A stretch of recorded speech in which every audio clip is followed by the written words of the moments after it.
it's been a month, and we've done the media things that We need to be talked about for the sake of the fucking Earth, Peter. for the archives. Hmm. We have to. Yeah, exactly. My thing this month is very lopsided. I did a normal amount of movies and a good amount of gaming, and then not so much other things, really, if I'm Mine's being honest. relatively even, but it is pretty light. I wasn't heavy on the media consumption, but I mean, I guess that's all relative. Yeah, compared to the norm, that The is the average, whatever yeah. population of people. Yeah. So, would you like to start us off In then? tradition, yeah, I can begin us with a film called My Own Private Idaho from Mm-hmm. 1991, directed by Gus Van Sant. What is he? He's American, but it's like I don't know. It's a foreign name. Mm-hmm. Uh, I guess he directed Good Will Hunting, which for me in my mind is more of like a. I don't know if the directing is Right. too important for that movie. That's It's not mostly just usually what's a the credit. writing, the characters, I guess, Yeah. like acting and stuff. He's directed other noteworthy things that are on my list, like not a huge amount. But this one, My Own Private Idaho, this film slaps, man. This one is it's really something else. And I like it when like films especially, I guess, because they're so short. Like longer things like shows or books, they're able to get across multiple varying levels of like emotion and like thematic shit like that over their longer runtime. But when like a movie can do that, I think it's pretty cool. And this one definitely delivers on that, where it's like sort of mostly sad for a good chunk of its runtime, but it's also funny when it needs to be, and it's got sort of a hopeful, I think, ending overall. And it also probably has like my favorite like end title card I think that I've ever Okay. seen. Like it's one of those like Finn, but it says something specific. You know That's what I mean? usually an unsung Yeah, quality in like movies. It's like the when they're noticeable yeah. and like good, then It's it pretty can out there carry. because Yeah. for one, the actual color of it is not black, which is which was normal, I guess, and then also Hmm. like the word specifically is just unusual, and it like sort of made me laugh because it's just like that's surprising, that's new. And yeah, like the only other version I could think of that has like a noteworthy versions of it, because it has multiple, is Cowboy Bebop. The anime show Hmm. has like the Yeah. Yeah. See You Space Cowboy, and then some episodes say other things, which is fun. Hmm. Um, so yeah, I would highly recommend this movie. It was just like super solid start to finish. Yeah. It's been on my list. I know a lot of people say it's Keanu Reeves' best performance. It probably is, Um, honestly. and I know that this was like a breakout role for River Phoenix, or maybe not his breakout role, but we obviously know him from his connection to his brother Joaquin Phoenix, and then Sure. he unfortunately died very young. So I've been meaning to get around to checking that movie out. Yeah, let me see if that's. Yeah, I guess it is on the earlier side of his thing. So yeah, I'd say it's his breakout, because all the other, Hmm. or well, no, I'm starting by newest first. So it's like one of the last things he worked on. So the opposite. Okay. I guess yeah, he started as a child actor and Yeah, then he was was in coming Stand into by his Me own. technically. Was he one of the main kids, or was he just? Oh shit, I didn't remember that. Oh, he was. Yeah. Okay. Oh, I think I did actually remember that. Yeah, Hmm. yeah, yeah. Yeah. With So I guess that's technically his thing. Corey He's only in so Feldman. many like big things, because yeah, very Mhm. unfortunate early end to his life and career. Indeed. On my end of the street, I, as we will come to discuss more in this episode, went on a bit of a Hellboy kick. So Mm. I first read all of the comics and then I watched all of the movies. So how many are there? Four total now. There are the two from Guillermo del Toro's, and then there's the one that was more recently made in 2019 by Neil Marshall, and then there's also one that was just released last year, I believe, by Brian Taylor. And these movies come with, very a wide array of scores for me. I think the Guillermo del Toro ones are classic. They're almost cult classic movies, very much in like an early 2000s action oriented film kind of way, a la like a Daredevil, or I don't know, but in that kind of vein, and this weird like comic book adaptation style. 300 is probably a good representative of that too. Unfortunately, as much as I love Guillermo del Toro, I think the first movie fell a little flat for me just because I had already read this arc in the comic book, and the comic book was just so much better. So whatever my expectations weren't really met here.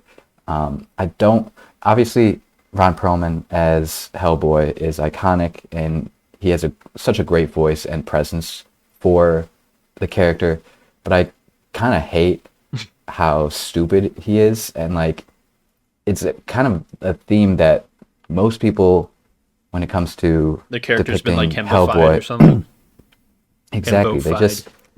they make him dumb and like childish and unintelligent, which is really not the case. And part of the character that I really liked in the comics is he's wise. He's very blunt and aggressive, but he's empathetic and intelligent beyond that. And that's the main thing that I didn't love about Guillermo del Toro's versions, although I did like the second movie a lot more. It was just kind of a lot more bombastic and more original. I think they were made, the second movie was made during the comic run, so the comic wasn't finished yet. So he basically told his own story using the character. Oh, really? Okay. And Like it's diverges cool. away from it? Yeah, like obviously the monster designs and the set designs and like the practical elements of the world are just so cool and so well realized in all of Del Toro's stuff, and it's no different here. Definitely the standout of the bunch. I'd say I liked 2 the most out of any of the ones that I saw.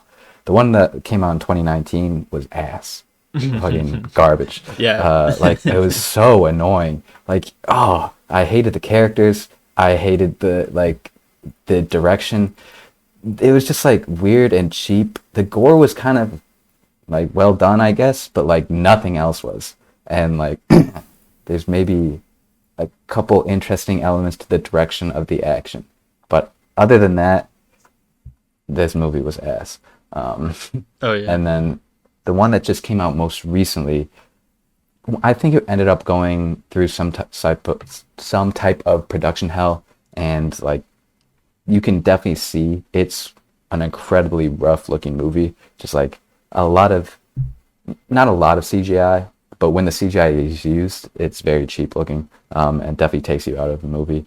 But there is the element that the comic arc that it's adapting is one of my favorites, and they do a good job of getting Hellboy right in this version. I'd say this is my favorite version of Hellboy. Interesting. But it's maybe like the worst movie, like, just like overall. So it's hard to recommend it, but if you like Hellboy and if you have grown to really like the character through the comics, then this is more of the movie for you.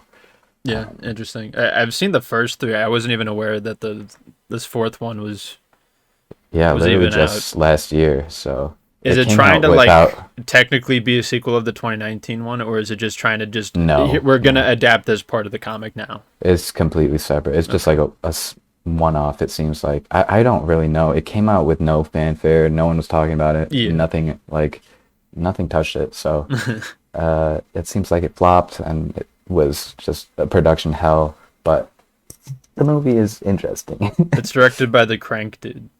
Yeah, exactly. So there's definitely like it's you can tell that there's intention behind a lot of that film, and like it feels genuine. It feels like they know the character of Hellboy, and they're they're doing the best they can with what they're given to make like an accurate story. And that's as much as I can give it. Like it feels like a very haphazard attempt at a film coming from the right place. Yeah, interesting. Has the comic finished now? Yeah, Okay. comic's been finished for a while. There are, I want to say, 9 or so volumes, maybe more, maybe less, but it's a good read. It's fairly anthological, so there will be, certain volumes that are like one continuous arc, and then there are others that are like split up into like short episodes and stuff like that. Yeah, that's not a bad structure. Yeah, I'll probably read this at some point. I'm thinking. Yeah, It's like I can talk more about it in in our the book grand list of section. whatever Yeah. stuff.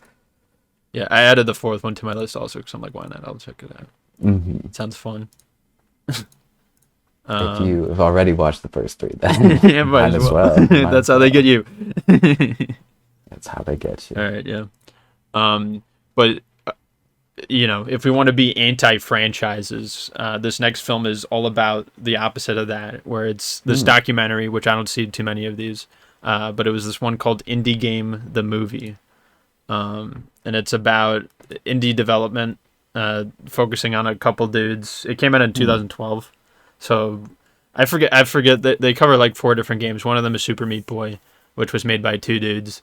And then they cover a couple other ones as well, and just like the rise of like them sort of making it on their own and then presenting it to like different groups or organizations or whatever, and them just like, I don't know, just like the trials and tribulations of developing it, which is obviously a tough feat for any of them.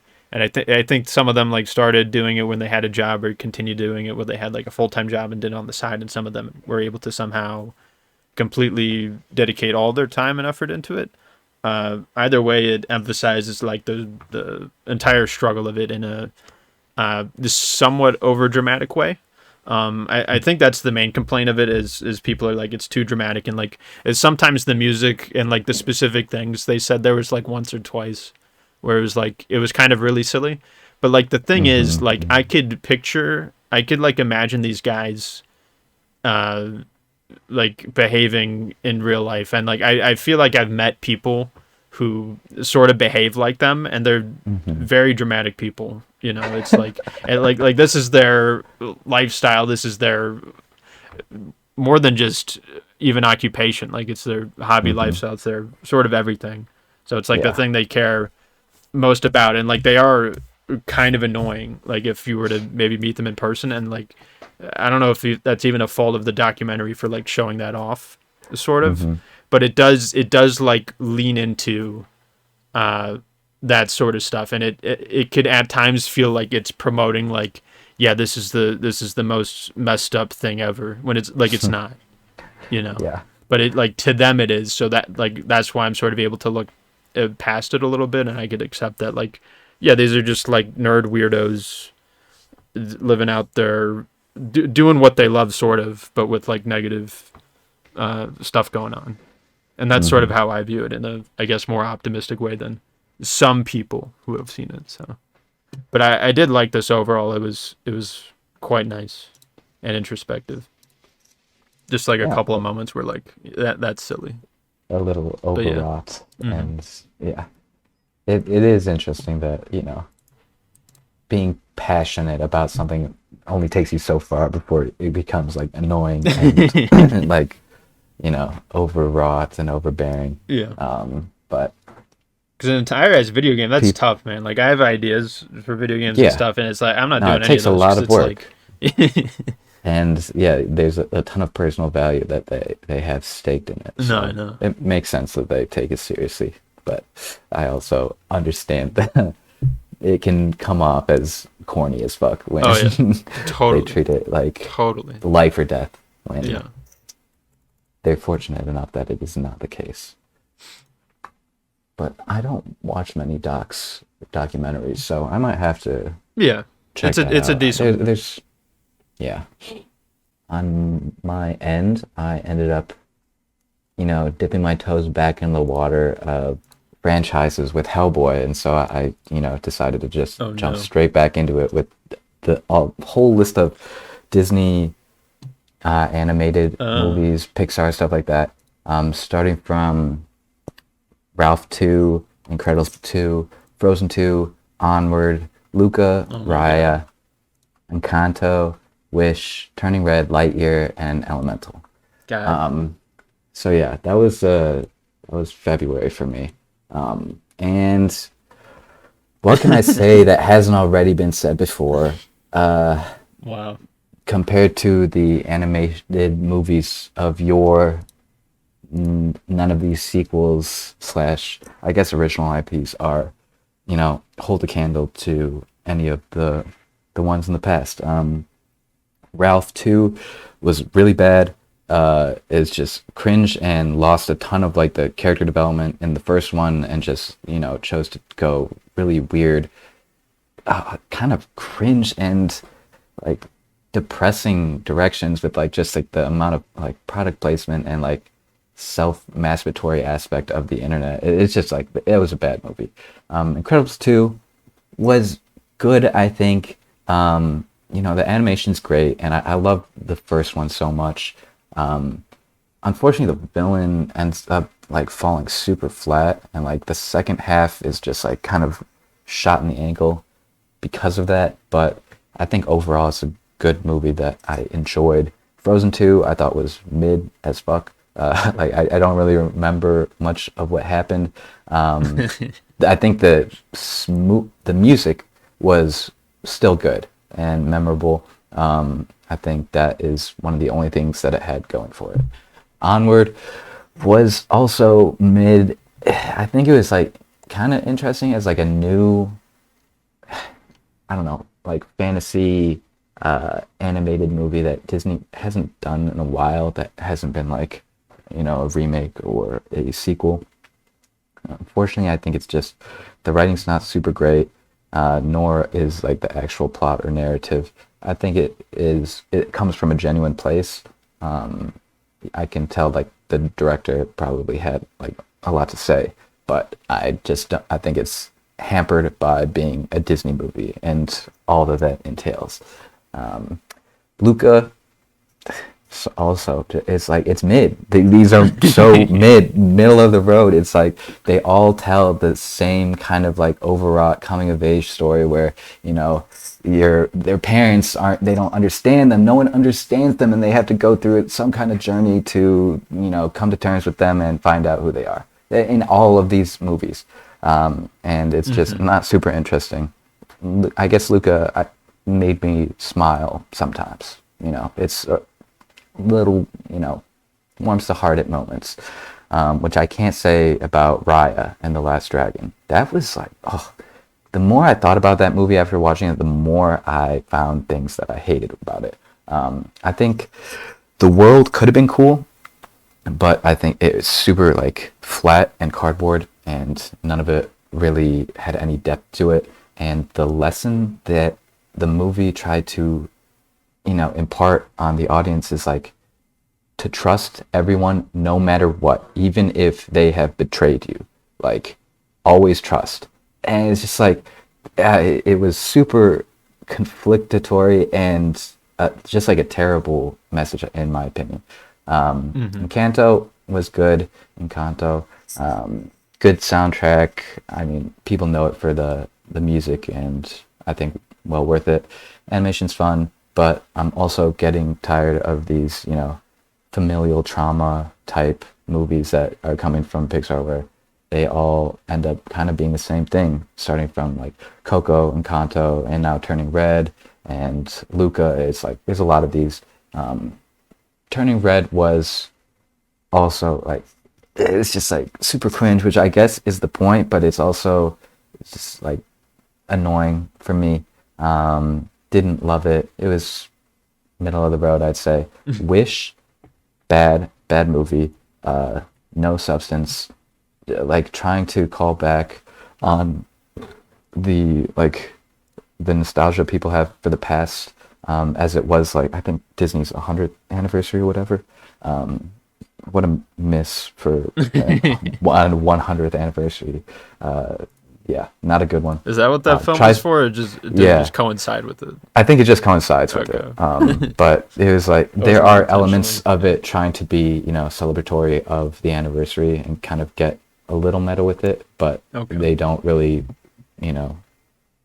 commit to it. So it just turns out super like hollow and just flat. Which I think even more so of Lightyear. Who the fuck asked for that? Lightyear? An animated spin-off of Toy Story where Buzz Lightyear is no longer a toy but like an actual I don't hate the premise space of it. 'Cause marine? it's like a film version of what the toy is like. So in the universe of Toy Yeah, Story, okay. this film would exist. Like I don't. That's hate all I was that. thinking about during But this yeah. movie is No, I like, know. could we not have framed this better? Like, they just play it so straight and so serious. Yeah, the and I'm premise like, is all it is. Why is this so? We're talking about overwrought. Lightyear is incredibly just like pretentious and so melodramatic in the worst way. It's just like, why did we do this? The best I can say about it is like the animation is good. As much as like I don't love the style of the movie. Like it does look weird, but I think it is well animated, and that's the only thing that saves it. Elemental is another familial trauma story that we've already been seeing. It's the same thing. It's mid. It's worse than mid. It's so unoriginal that they've been doing the same thing for the past 5 years now. And that kind of took me to the end of Disney's run. Not a whole lot there. A lot of stinkers, a lot of mid. They haven't been on their A game, and they don't have to be, because this is going to continue on forever. They don't have an incentive to change, and I think that they might they will always turn a profit. Yeah, I know, because They will always turn a profit. It's just impossible for them to fail because of, it's just content, and they're releasing, 1, 2, 3 a year. It doesn't matter what form. It's going to make them money. And so, this chain is not stopping. And we will continue to watch them and continue to talk about them. Because I was thinking the Oscar season just finished, and people really value those things, and they haven't won a single like animation, like their movies haven't won in like 3 years or something, which apparently is like the longest in history. So I was thinking that hopefully that would mean that they because I don't give a shit just about don't the think Oscars, they but people care. in the Disney. industry care, and so they But would value Disney that. doesn't. We need to, something needs to change for us to get back, and we're no longer a monopoly on this, which is good. That's a good thing. That they're challenged by other animated films coming out, right? In theory, that would fuel them to change something for that. But yeah, you're right. They very well may not, because either way they're making the money. So it's like they are, because exactly. I don't think any of the films you just talked about were bombs, unless maybe Wish. Maybe Wish and Lightyear. Yeah. I think Lightyear made money, definitely. Maybe even Elemental. Really, Lightyear. I think Elemental made money also. I think God. I think families and shit, they love those. Yeah. Oof. So, ooh. Ooh. I Man, think that's all who they're of those have making it made money for, I except guess. for maybe Wish. Yeah, it is just. But it probably still did, just It's a just little bit movies less. for children now, I guess. Yeah. That was kind of the appeal of Disney in the past. Was their movies were children's movies for sure, but they made them for adults as well. They were made by adults for adults, and you could get something out of it no matter if you went to see it with your child. They were movies for families, and unfortunately, we are losing sight of that. And man, if one thing's in common about all of these, besides the lack of originality, is the writing, basically across the wall with minor alternatives, is just really bad, flat. Yeah, and, it feels lazier, super flat. It's all just of it. incredibly expository. You're just stating the obvious, and there's been a ton of research. It's maybe not research, but the way that people are now, publishers are now asking for, what is it, second screen usage, where you have to write the scripts essentially to be understandable without watching whatever you watch. Oh yeah, yeah, it's something that you have for the on background, a second screen yes, while you fuck have a that phone on shit. or you're Fuck that. doing laundry. But Who made up that rule? I'm gonna beat your ass. I'm coming over. It's all marketing. It's all, they've done a lot of research, I assume, because you're right. this is how they're making money, is like second screening it and dumbing down to the lowest common denominator for an audience. Yeah, which is someone who's not even paying attention. Yeah, they're marketed as like family movies, but they're not even that. They're like baby movies. These are like many of these are like the kind that go straight to streaming and like just kind of live on there, where like they maybe check them out a month or two after. Yeah, but I was not thrilled to go on my Disney endeavor. Yeah, so you feel fulfilled, right? Having watched all those now. Now that I have, you're like a fuller person. You're like more complete now, right? Exactly. It's that Disney magic. It's just something I've been missing. Oh yeah. All right. I thought you stopped a movie a day. Did you like go back to that for those, or did you just like? Yeah, I mean, I still want to watch a lot of movies this year, so I'll just probably like watch 2/3 a movie of the time of the days. Exactly. Yeah. That's a healthy amount. Yeah, healthier, I would say. Yeah, for me, I watched this one called Rush Hour, which I was surprised by because it's actually pretty good. It's like an action comedy starring the motherfucking Jackie Chan and Chris Tucker. Yeah. And Chris Tucker. But anyways, it's surprisingly funny and has good action, despite the fact that most of these films that try to do both of them poorly, in my experience. And this is one that I feel like it actually really sold on that idea. Like it balanced both aspects quite well, and these like aspects are reflected in the two main characters as portrayed by Jackie Chan and Chris Tucker. Yep. It's like I enjoy it when like a story has like almost like characters essentially represent different worlds, like not in a literal sense because they're inhabiting the same like city or whatever, but like thematically speaking, with the comedy mostly coming from Chris Tucker and the action mostly coming from Jackie Chan, and then their overlap is what sort of creates the film. And from there's some funny moments with Jackie Chan, and there's some even like moments where Chris Tucker's like doing random action shit as well. And yeah, it's just I don't know, it's solid, honestly. Like I was expecting like, oh god, what is this shit? I'm gonna kill myself while watching this. But no, it was like it is like it was good. Like I don't know. Yeah. There was this one moment where Jackie Chan did like I'd seen this clip before somehow, but it was like so it like made me nut like 10 times where there's this he's outside and there's like this corner, like inward corner wall thing, and he like jumps up one of the wall sides and then like he kicks off of it and just like goes on top of the wall. It's like 12 feet tall, this fucking wall or some shit. Like I don't know, it's like ridiculous, like an absurd human feat. He just does it and it looks so effortlessly done, you know. And Jackie Chan is a legend. Yeah, I know, and I never do this with movies, but I fucking rewinded that like 5 times. So, like there's no way I just saw that and that was real, but it was. So yeah, that was. The sense in this movie throughout are great. Yeah, I think there's just this one and then Drunken Master 1 and 2. Like I think that cemented like Jackie Chan is like my favorite. I don't know, action star. I guess action star. Far. Yeah. Why not? Yep. Like that was some real shit in this movie. Like this, what it's like the Hong Kong wave of like kung fu style cinema.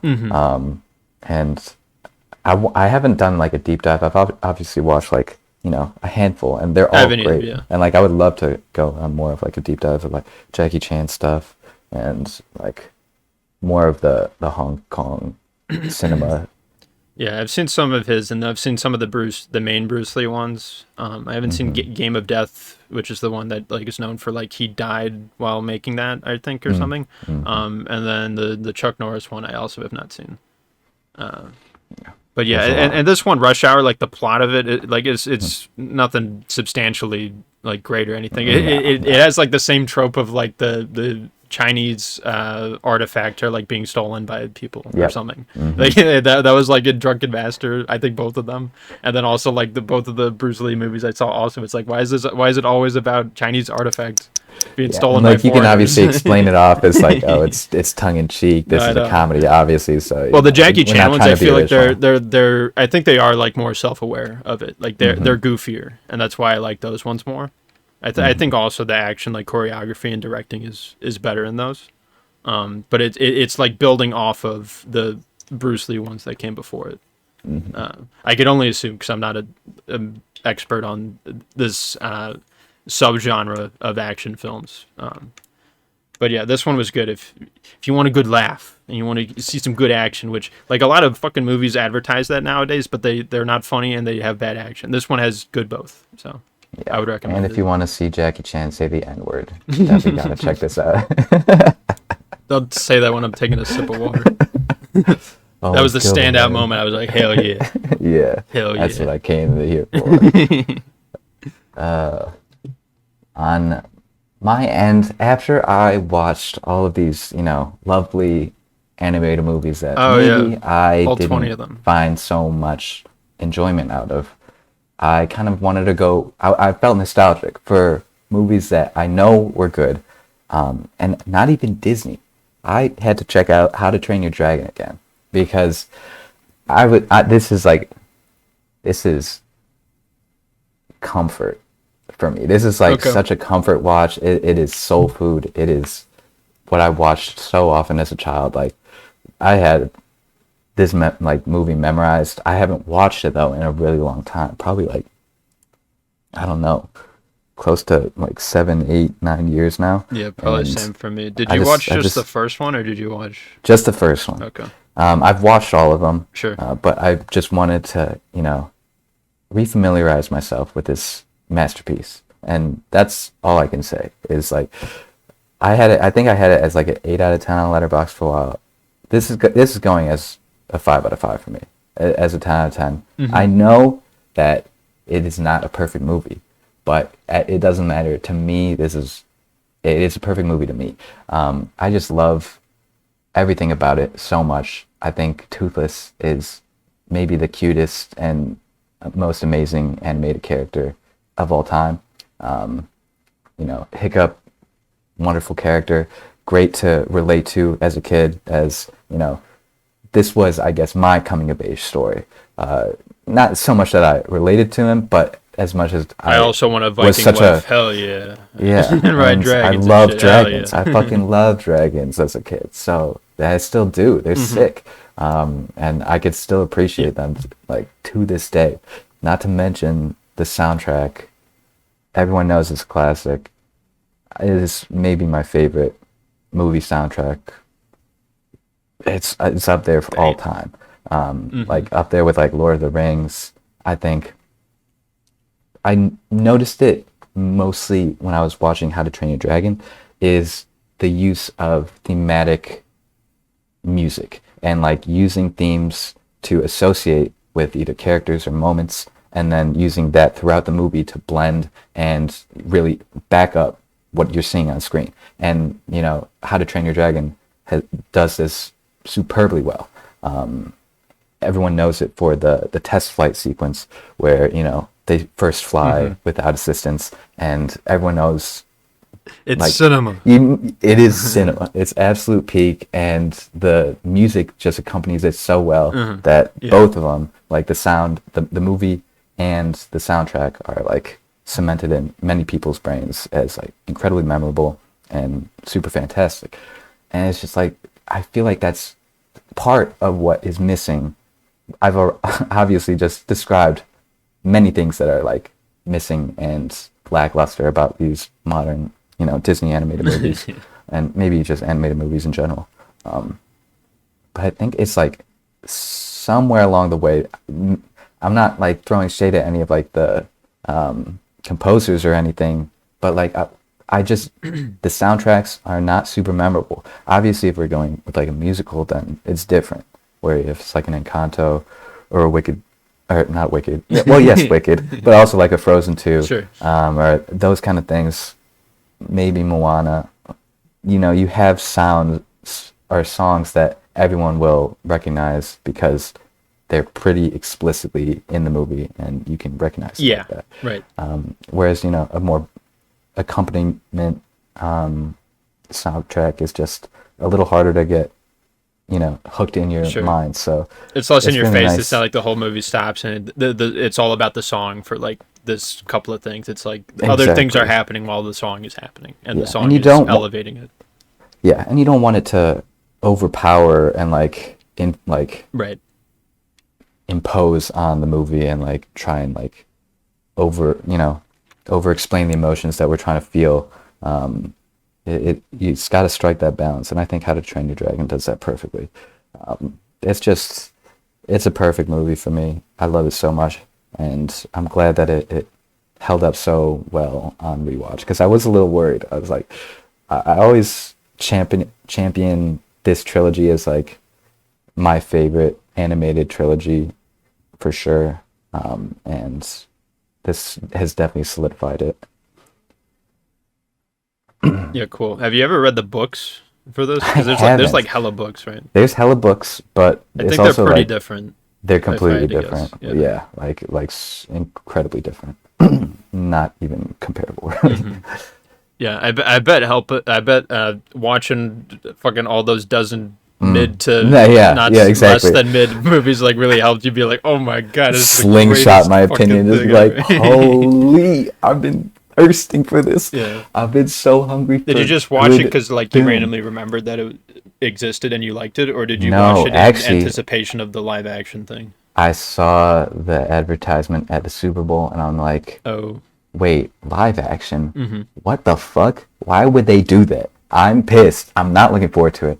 I think the only amount of optimism I can muster is that the original animated How to Train Your Dragon is filmed in such a way where like you could get the camera to like, I guess, remake the shots, but it's just like, why would you?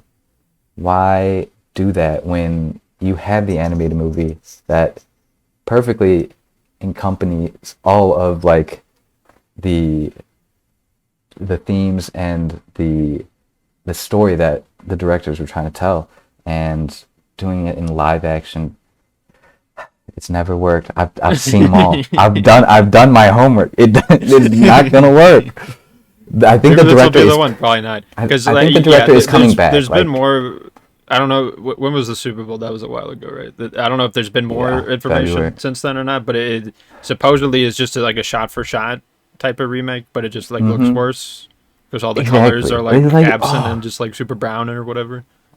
Like, it's just like the point, man. And the line deliveries are worse or like whatever. Exactly. Like you can't replicate live action when the power of animation is that it is non-literal. Like you can blend reality in a way that you can't if you're trying to represent it all as live action. Obviously seen in The Lion King 20 whatever. Yeah. Just so bland, and I'm worried what they're gonna do to my baby, to my masterpiece. Well, I'm sorry you fell victim to their schemes, Peter, because that's the big aspect of the remake thing. It's they deliver on it's a familiar thing, so they're gonna go see it or whatever. But then in anticipation of seeing it or after seeing it and being like, oh, that was shit, I need to watch the original. Like either way, you're gonna be like wanting to check out. It was great marketing. Great marketing. Exactly. It's just free marketing for itself and for the previous iterations of whatever thing it's trying to newly make an adaptation of. I saw that another mutual friend of ours fell prey to it as well, and also watched it recently or rewatched it recently. So Jake actually watched it even before the Super Bowl, yeah, and so it was doubly in my mind where I was like, he told me he rewatched it, and I'm like, I haven't watched it in a while, but I know I love it. Yeah. And then I saw it at the Super Bowl, and I'm like, okay, sure, I need to double up on this. I need to remember I will revisit this at some point too, but I will do so at a time freely of my own will, devoid from Any influence, any outside influence. yeah. Yeah, that's cool. That's cool that you had like a sick ass time with it. Because yeah, I remember watching it when I was younger, and it was nice. And I saw the sequel, I think, in theaters also. I saw the first one a decent amount because I think we had it on DVD and we played in the car or whatever. Yep. A good amount. So yeah, I if I were to revisit it, I'm sure every single part of it would come back to me, and that's like it would be like, oh yeah, that's what happens. And then It's comforting to be so familiar with a movie, and sure, that's definitely why it's a 5 out of 5 for me. It's like it's colored by my nostalgia, but I mean I recognize that. I don't care. It's perfect. Yeah, why not? Yeah, it's good. On my end, I finally witnessed A Complete Unknown, which is the Bob Dylan biopic with the Timothy Chalamet, which, oh no, he lost the Oscars or whatever. Yep. At the time of this recording. Yeah. Not the best actor. Yeah. And it's, he honestly did do a good job with it. I don't know, he was known for like he gained weight and he practiced the accent in the song, and like when he was singing, he genuinely sort of sounded like them. I mean, honestly, he was just sort of, to me, he sounded like sort of just a better version of Bob Dylan. Like if Bob Dylan had like a slightly better singing voice, like that's just Timothy in this film. But the actual the movie is just like the most basic ass biopic I've ever gosh darn witnessed. Damn. And I've seen a handful of these right now, by now. The best I would say in terms of like a biopic that sticks to the like typical structure of like we are going to glorify this person from sort of the start, like before their career really takes off to like the peak, and then maybe a little bit after that. I'd say the best in that regard is probably Rocket Man. It's not a film that I immensely love. I just kind of like it, and I think overall it's good. But like even that, it doesn't like. None of these types of biopics are gonna, at least for me, blow me away. They're not gonna like stick out too much because there's so goddamn many of them. This dude James Mangold also did Walk the Line, which is about the Johnny Cash one. Johnny Cash, which a version of Johnny Cash appears in A Complete Unknown. It's not Walking Phoenix, but he appears again. For another James Mangold biopic. He likes telling stories about artists in this time, I guess. I don't know. Yeah, why not? And yeah, like the most standout part is, I guess, Timothy's acting and his singing stuff. But like, yeah, the movie, it's just like the most basic shit. It's like a little interesting because it only focuses on like the very early stages of his career, and then like it ends in 1965, which like he has a shit ton of music that came out after that. But it just sort of focuses on these early stages of the career, which I found to be a little interesting. I don't know why they did that. And yeah, it's pretty long, and it's like it's just like what makes Rocket Man a little bit better is that like I sort of felt something with the musical numbers, like they're sort of doing something with the direction there, and in A Complete Unknown, it just felt like, okay, now we're in the studio and he's recording the song, or now he's playing a new song in front of a crowd of people in the stadium, or with a private audience or something.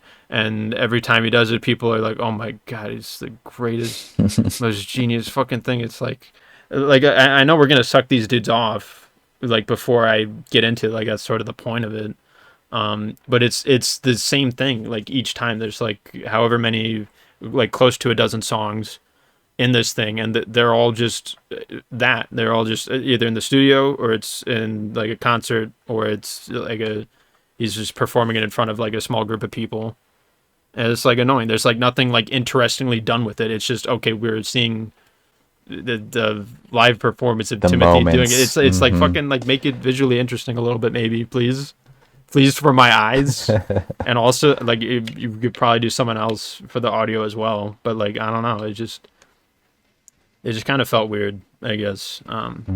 So yeah, I mean Timothy did a good job. I guess the other acting in it was good.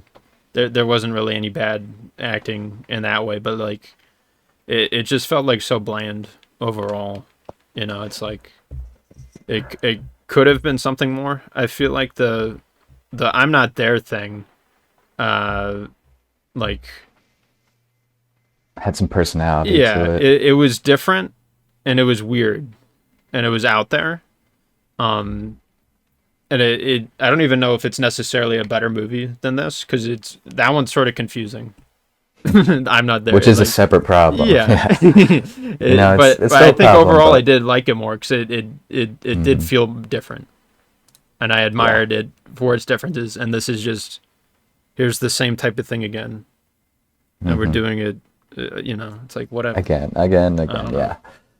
That's my That's take what on I was that. worried about. Like I love Bob Dylan's music, big fan. Love him as a and songwriter. yeah, I understand the appeal to a biopic. You know, you get like a look at the history. Yeah, why not? And It it's a could look work. behind the mask. But like you could do the same thing with a Wikipedia article, and like sometimes that does a better story that like better job of telling Or going on Genius a and just person's looking at the story. song like background Yeah. of like a couple of the songs you like, and it's like that would have given me more than probably what this movie did. Not that it's like a super bad, terrible thing. It's just like it. I felt like I didn't really get much out Not of it. everything serves a movie, but you know you gotta kind of force it into a bit of a blueprint and structure because I feel like a lot of musical biopics cover the same ground. It's the same arc, you know, rise and fall. I guess this one doesn't really do fall, and it's not. Yeah, I guess fall. If the artist is like still making music, but No, he's still alive. Like I don't even know what the Yeah. fuck he's doing. I don't think he's not like even really in Well, any so- interviews. yeah, so it's like I don't know how Elton closely he John, worked with like- this thing. the biopics don't necessarily have to be done with a dying artist, but Yeah. so long as they're influential, I guess. Yeah, it makes sense that one would be made about him. I'm almost surprised it took this I long. do remember, but yeah, it makes I do. sense that eventually. They just had to wait for Timmy to show up. Yeah. I remember seeing that announcement. It was like the casting It makes announcement. sense. I was like, really? Okay. I guess we'll see how it turns out. And I'm glad to see he can, you know, he did a good job because I like him as an actor. I like Bob Dylan. His voice is really weird. It's hard to get right. And he did it right, I would say. He did all right. It's the most right part of the movie. That voice. All right. I guess, you know, you were continuing our musical watching spree, so I ended up doing the same, watching a different Oscar-nominated musical, and that would be Amelia Perez. Now, Oh, you what watched this? a controversial movie. Oh, yeah. I had to watch it because, man, the discourse around curious. it Yeah. was so awful. It's essentially it's the culture war. They got to it. It's the same thing that happened with like Dragon Age that we talked about months ago, and it had my brain turning in the same way. So I'm like, I need to do my due diligence. I didn't go into it with high hopes, Sure. but I also, you know, I know that YMS, the movie sucked.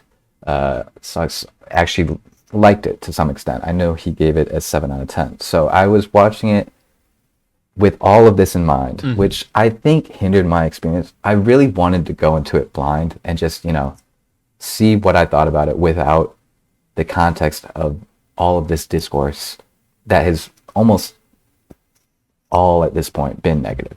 And I wanted to see if I could watch it without thinking of it. And I don't know if I could completely distance myself from the discourse. I do think it was a bad movie.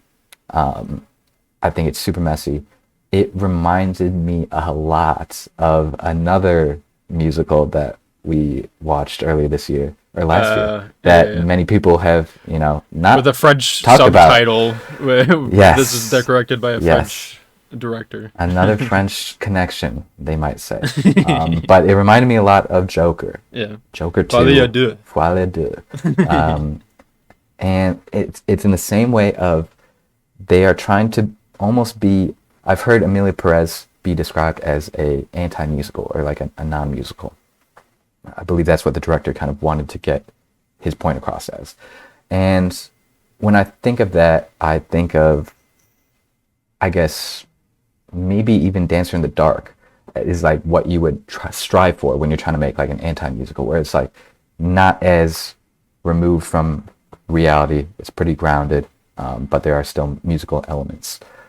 I just think that I think Emilia Perez specifically fails at that because the music isn't very good. It's not as memorable as anything in Dancer in the Dark, and I just don't connect with any of like the story. I think the concept was interesting about, you know, a trans drug cartel leader trying to escape from his past and become a woman to basically see if they can be reborn and, you know, find absolution. But it's just done really hollowly, I think.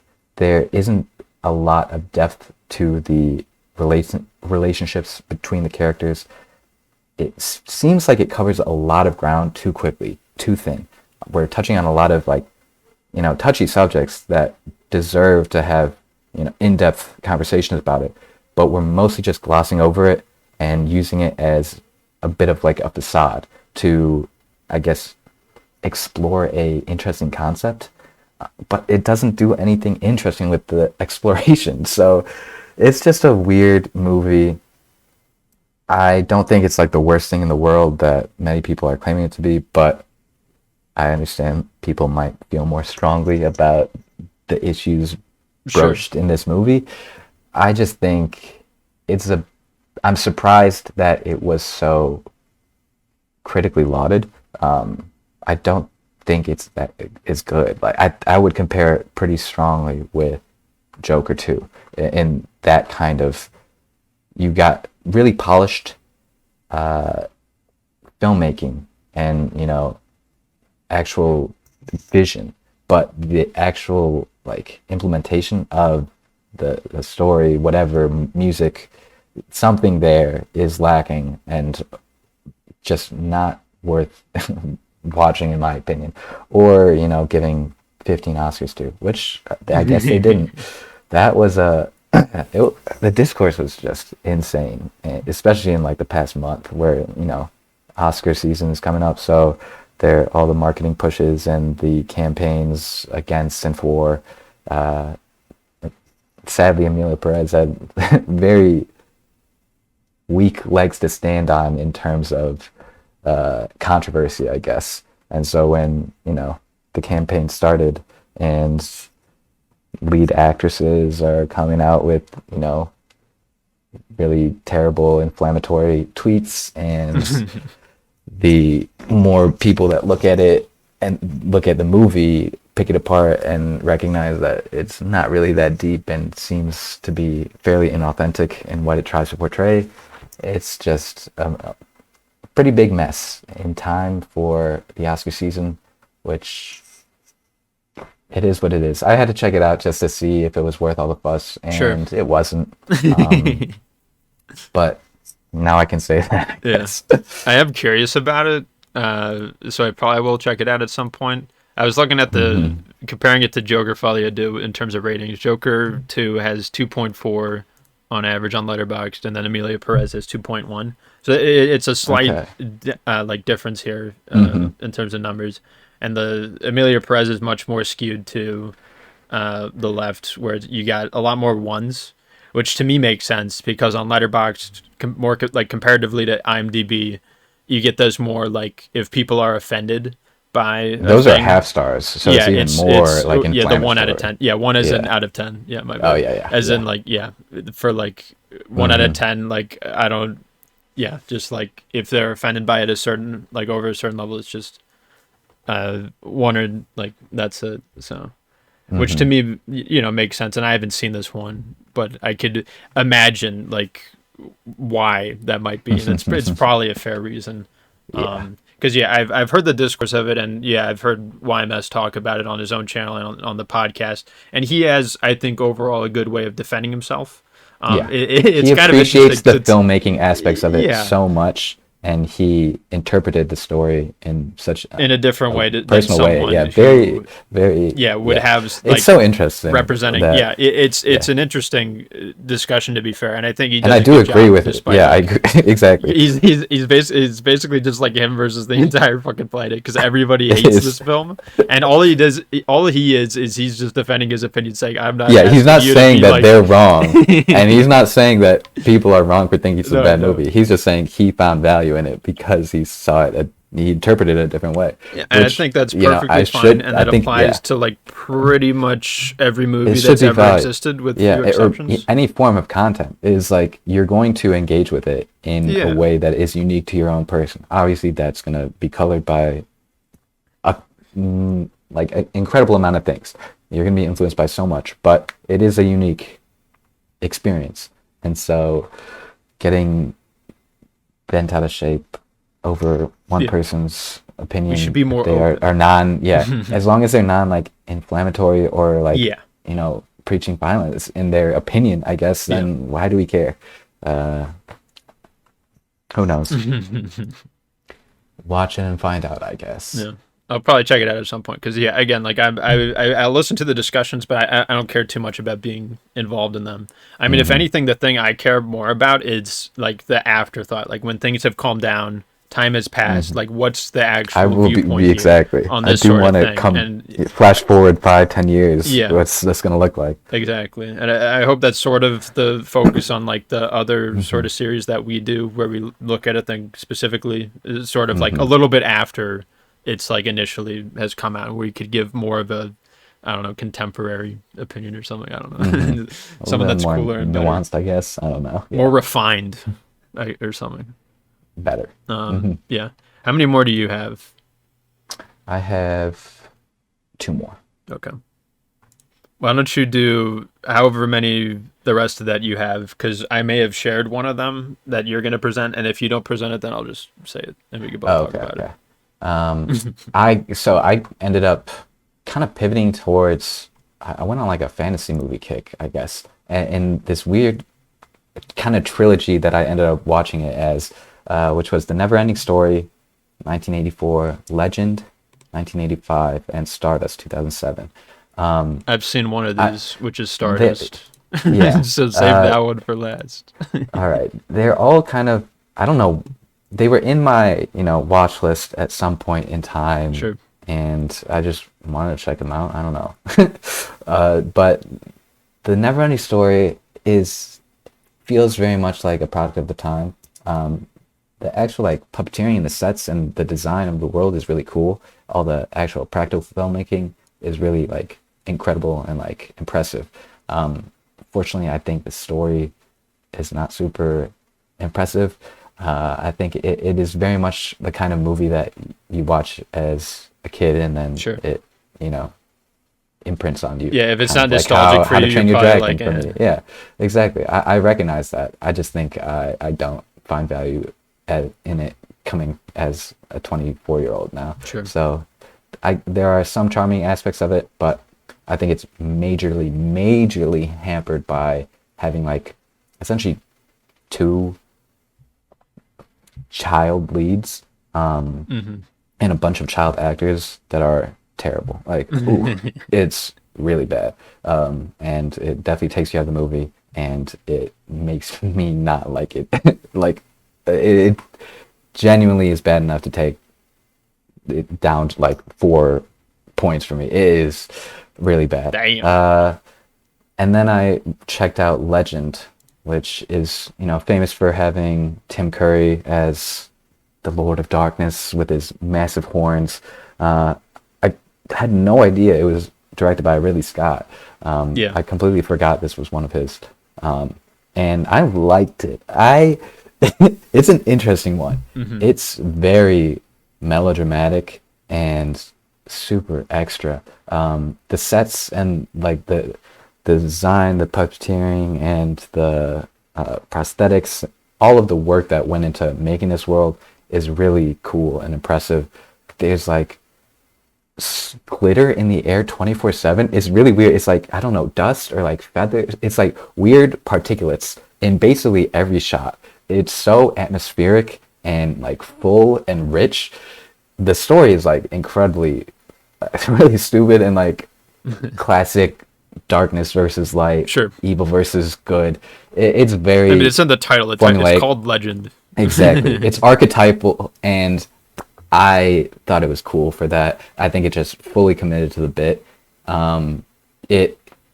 I don't compare it at all to Nosferatu's quality, but Robert Eggers' most recent Nosferatu gave me that same kind of atmosphere and that same like really rich, dramatic exploration of these worlds. I thought Legend was pretty cool. Tom Cruise is interesting as one of, I guess, his earlier lead roles. Yeah. 1985. Probably. And it's a cool one.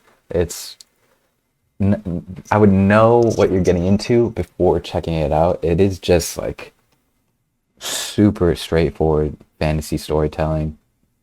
Knight and the princess and the dragon and the evil lord, whatever. It's very formulaic, but it's done in such a way that seems to really understand where the magic comes from. But that kind of took me to Stardust, which I did not realize was directed by Matthew Vaughn. Yeah. It's a fun one. It's definitely reminiscent of like his Kingsman and I would say like Argyle series, where it's like that kind of blend of comedy with like dramatic elements and narrative storytelling. It's a fun one, I'd say. I thought it was okay. I liked the world. It was interesting, I guess. Robert De Niro plays a really fun character. Oh yeah. When I think Robert De Niro, like he's a good actor, but he doesn't really have too much range. He sort of just plays the same like either type of gangster stereotype character, or like later in his career he just goes into like more comedy roles that just like require less sort of out of him. And he's a standout in this movie, movie of like fairly over the top characters, I guess you could say.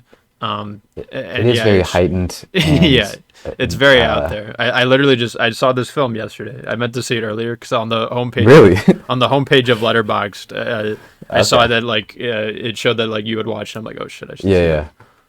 Because it's been on my list. It's been on my list for years. I thought this thing was really interesting. This movie. Like, I just thought it was like pretty out there, and like it was fun overall. Very campy. Like the effects, exactly. It's very campy. And the effects are pretty impressive throughout. I think they did a good job of like making it look believable, sort of, without going too far into CGI world. Yeah, to a certain like and when it is bad, I'm not like, oh, this sucks. To me it like fuels that camp. It's a 2007 movie. Like it's that era. It's not a complaint for me when watching this. Yeah. I think the actors and actresses all seem like they were having a fun time. Like you could kind of feel like the energy from a lot of the deliveries. It seemed like I don't know. There's an energy to this movie that is a bit infectious. I was scared a bit at first near the start of the movie because there's this part at the start where there's the king and he's dying, and then he summons his sons, and he's like, my 4 sons out of 7 of them that I had, that you guys remind me of me and my 12 brothers, which I killed to become king. And it's like it's that type of dialogue that scares me, where it's that exact like expository, I am explaining the thing that the audience needs to know, and I'm not saying it in a realistic way at all, which indicates bad writing. But in this, it feels self-aware. It's like undercut with the comedic element. Yeah, because of, literally, like within that scene, like I don't want to say what happens, I guess, but yeah, it's like it plays into that, and it's that group of brothers that are probably the funniest aspect of the film is where it's just like the ghosts of them. Like also hang out in the scenes, and they're sort of like they're the peanut gallery. They're like sort of the audience of like, oh come on, oh that looked like it hurt. It's like random shit like that. Like it's funny. Yep. Like that was probably my favorite aspect of those guys. Yeah, the romance aspect was a bit like Oh yeah, sure. It was, YA adolescent. It's very. I didn't look up if this was based off a book, but it feels like it's, I think it is. I think it YA is fantasy I think it is kind an of story. Of a book because it feels like that, especially like with to me when side characters exist and then are like constantly weaving back and like returning in the film's plot. To me, that indicates that this is an adaptation of a novel or something. Interesting. Like that. That's how that's like an indicator for me. Mm-hmm.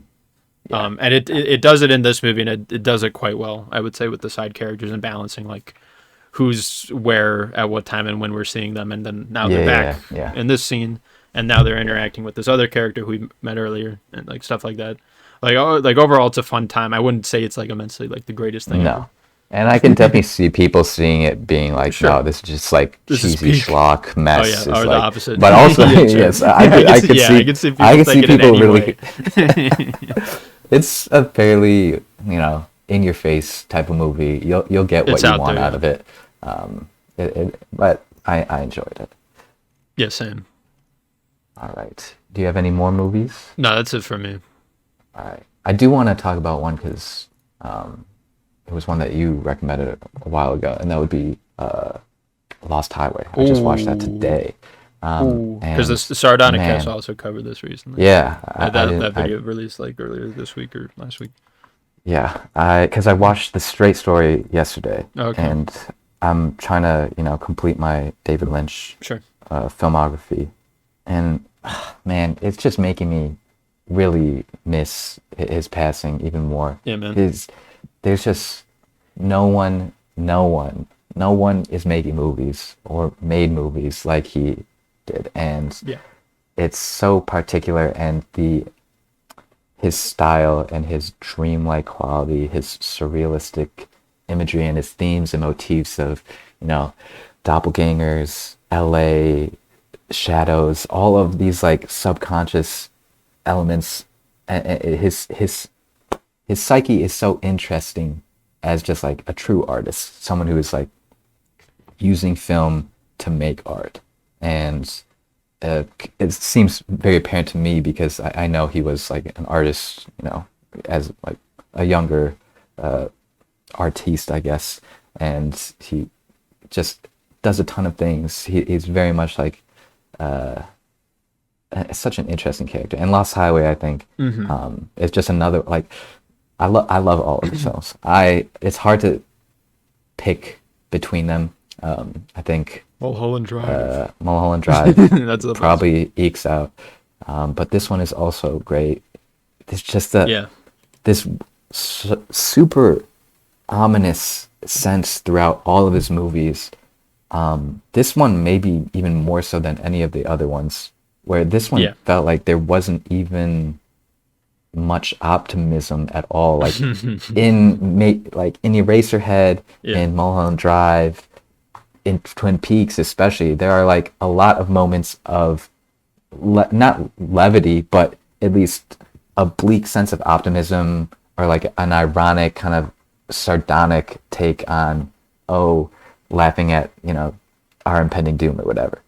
But it's not even something so on the nose as that, because he's obviously big into what is that, TM meditation and like transcendental meditation, where he just essentially pulls from his subconscious these random interesting ideas, and then he weaves it together in such a way where he doesn't I don't know if David Lynch has a take on any of his movies.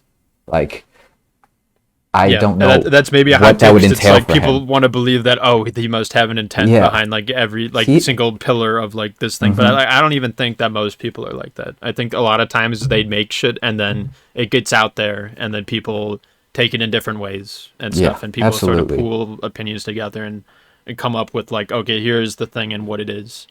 And that's part of what makes it art. Yeah, and David Lynch is super against that, where it's he wants it to be up to the individual, because rather than a consensus. Yeah, because like in Sardonicast, what's his name, the new guy, Jake, His name is Jake. Man carrying thing. Yeah. Yeah, and he's talking about like the emphasis on like the femme fatale route and how it's like almost like a criticism or something about like these types of movies that like emphasize these characters. And like for me, when I watched that, I was not even thinking about that one bit. Like I got something completely different out of the film than like whatever his takeaways were, but I still liked it in a similar regard to what he did.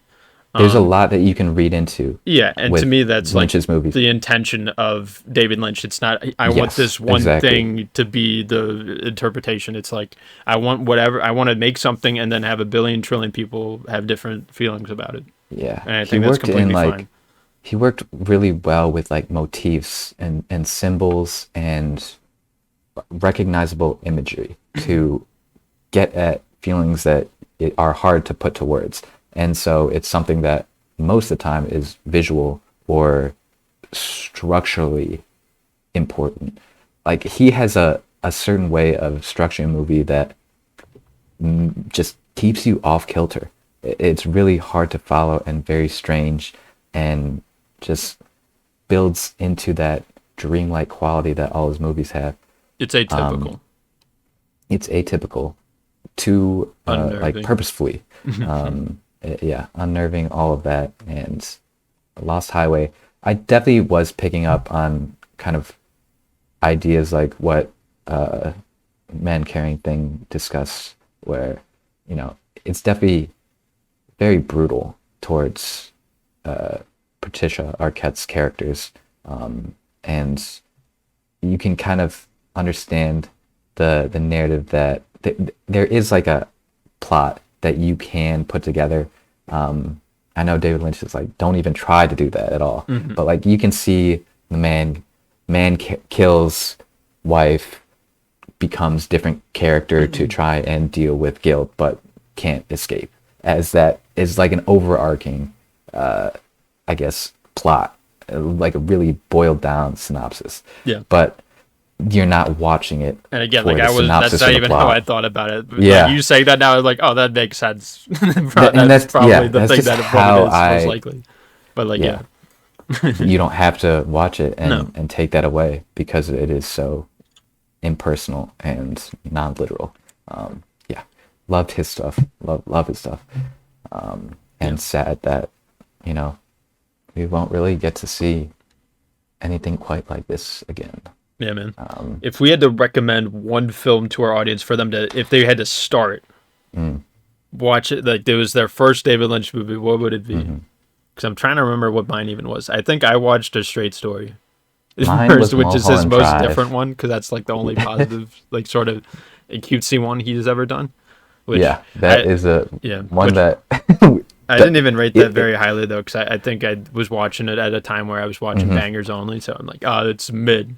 Yeah. So I need to revisit It's definitely a lot better once you are familiar with the rest of his. Oh, I'm sure, because it's just so different. His filmography. It is so different, and you get to kind of pick at it and like see moments of what he normally fulfills in his other movies. Just like little nuggets of stuff I probably would kind not have of noticed. weird, or just that sense of like humor, or like his, I don't know, self inserts and his own like views on the world. I feel like he does that a lot, especially in Twin Peaks. He would put a lot of his like his own character in there. I would say Mulholland Drive was my first Lynch movie, and it's a weird one. You're not going to understand it when you first watch it, except for A Straight Story. That was straight, and it's normal mostly. I still haven't watched it, but I've heard The Elephant Man is also more of like a conventional narrative from him. Yeah. But not Inland Empire, not Dune, not Lost Highway. No. Maybe Blue Velvet. Maybe Blue Velvet. Yeah. I would maybe do Blue Velvet or Mulholland Drive. Just know what you're getting into. Know that you're not meant to take things literally. It's about the vibes. Just let it take you, and once you're finished with the movie, then you can kind of pour over, try and put things together. Sure. Watch a YouTube video if you want. I definitely did, and like it helps you. Even though I know Lynch would, shun you for trying to put words and like lock a movie like that in a box and into like a rigid kind of structure and narrative that you can follow. For a first-time viewer, someone who's just trying to get into it, I'm like, as so long as you can get something out of just to see like one opinion of it, to like inspire you and like your thoughts of it, like not necessarily like, oh, this person said it was this way, so it is that way to me now, and to everybody it should be that also. Exactly. Yeah, so long as you're I guess not doing that. And yeah, I'd say like for me it like took a while for me to like really enjoy what he was doing, sort of. And like I'd say that's also kind of an aspect. Like the more of his stuff you watch, the more you sort of understand maybe what he's going for, or just like get used to it, sort of, because it does take a minute. Yeah, it just makes me. It makes me think back to Twin Peaks: The Return, and that being his most recent, I guess. Which that feels the most David Lynchian project exactly. ever, for better or for worse, for me. Yeah, I loved it because of how much it went into it, and I really wanted to see more of like what a David Lynch could tell in like, you know, the 2020s and with the technology allowed today. No, I know. That is like one of the most interesting shows ever. That shit is crazy out there. Yeah. even the like original Twin Peaks is such a strange for its time and still show. Yeah, like I don't know. It's weird. It's such a weird filmography from David Lynch. Really, no one like him, and never will be. But that takes us to the end of our movies, I believe. Yes, sir. So, TV shows, I have nothing. Nothing. I checked out. I started rewatching Legion, which is a show on Hulu. It's an FX show. It is based off of the X-Men comics, loosely. It is based off a character from the X-Men comics and the Marvel universe called Legion. But it is really not a Marvel show at all. I believe it's directed by like the same, or it's helmed by the same people that worked on the Fargo show, which I haven't watched, but I've heard is also really good. Legion was, one of my first introductions to the kind of show that you would call like a mystery box show, which is like Lost. I have heard great things about Severance, which has also been categorized as that. And Legion's it's a really cool one. I watched it a while ago, the first 2 seasons, and it's just a really well-made exploration of what is essentially a character with schizophrenia. But the twist is that he's also an incredibly powerful mutant that has the power to warp reality and can kill everyone if he gets too crazy.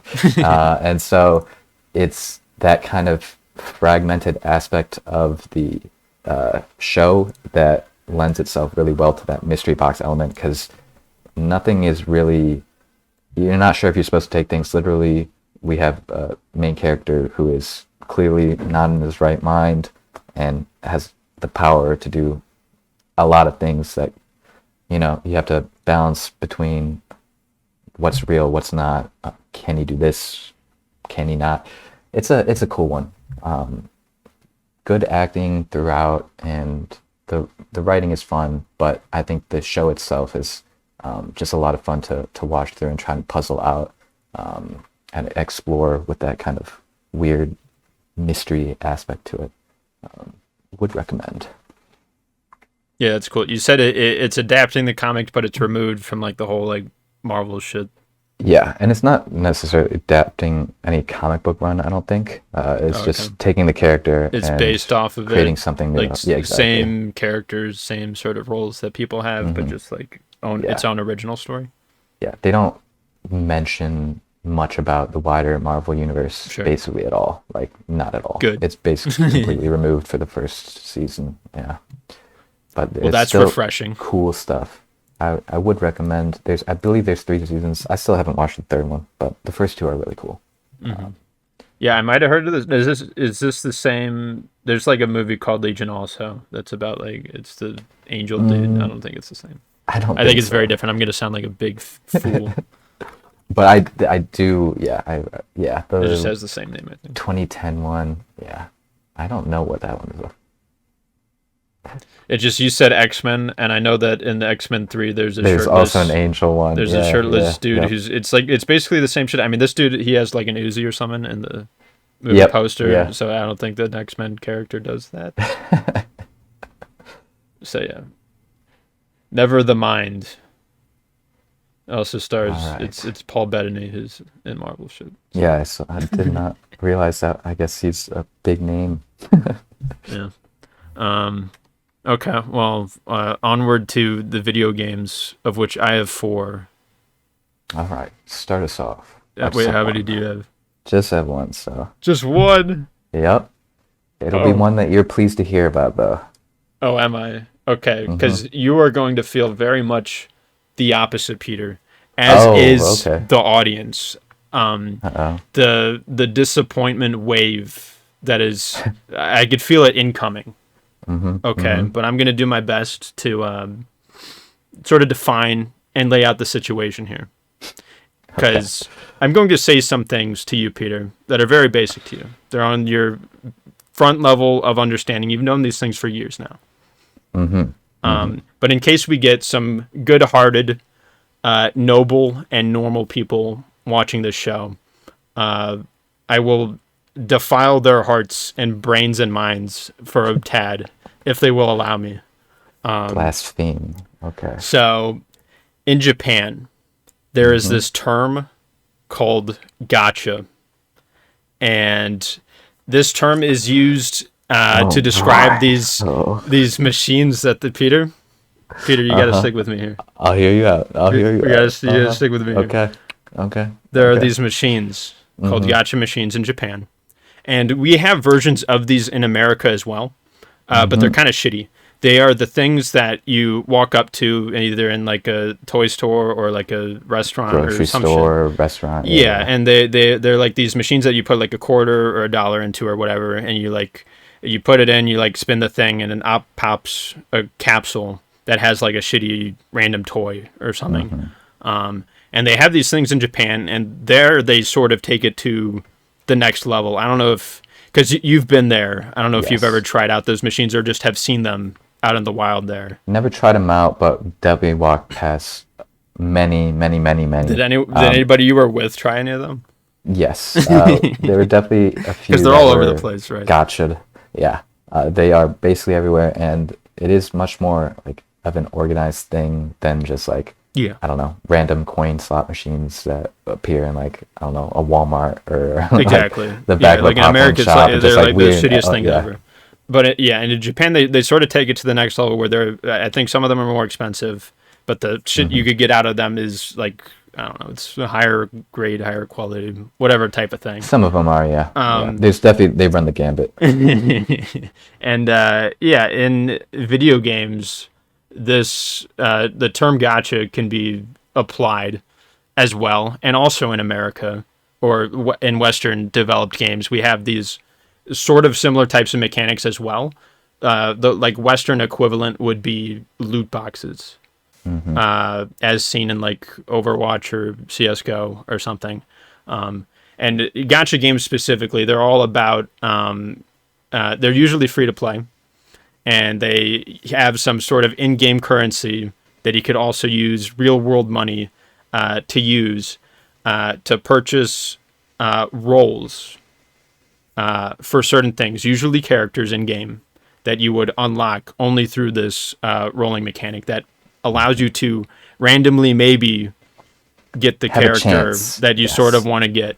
And it's a model that's very like how do you describe it? It's gambling. Yeah, it's gambling. It's manipulative. It's like what's another bad word? That Predatory. Yeah, predatory. That's the one I was Yes, looking for. yes. It's a very predatory model because it's like here's the thing you want. Exactly. You And will- also, you wanna pay it's the because money? it's free to play, right? Yeah, it's free to play. It's a free-to-play Anybody game, can so it's easy enter to it. access. Exactly. Yeah.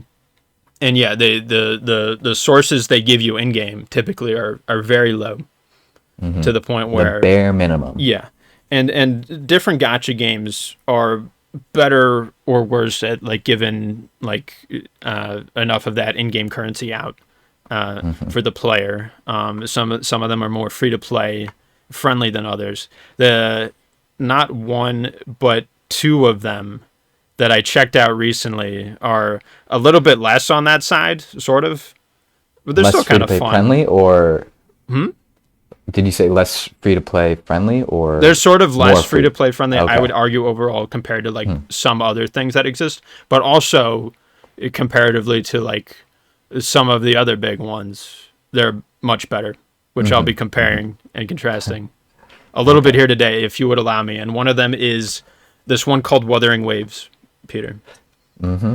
Hoyoverse? No. Oh yeah, No. right. It's the competitors.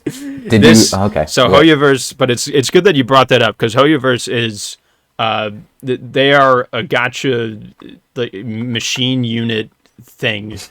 They've Production made some of the company, biggest gacha games out there, and like, to me, honestly, there's no conversation with Wuthering Waves without talking about this other one called Genshin Impact, because the impact that fucking made on the gacha industry at large, Peter, is huge. Yeah. And Wuthering Waves is this one that came out more recently, and it basically is just copy and paste the entire model of Genshin Impact, the entire thing that we're doing, like everything that it's trying to do, and like every pillar of gameplay, and just copying that, make it a hell of a lot better, and just put it out there.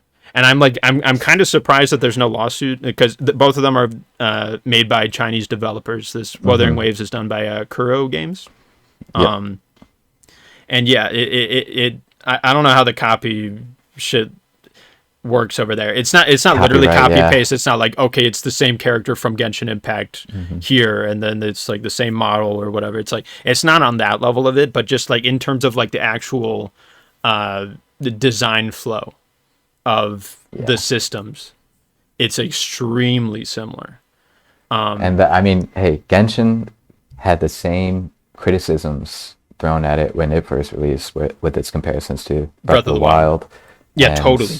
Elements like animations that were very reminiscent of ones Oh, from yeah. other games, such as Nier Automata, I think. Yeah, Had I some forget. very similar looking animations. I vaguely But- remember that argument also. And like, yeah, when like some sort of new character was released, it was like, yeah, all about this animation is straight up copied, which it probably was, honestly.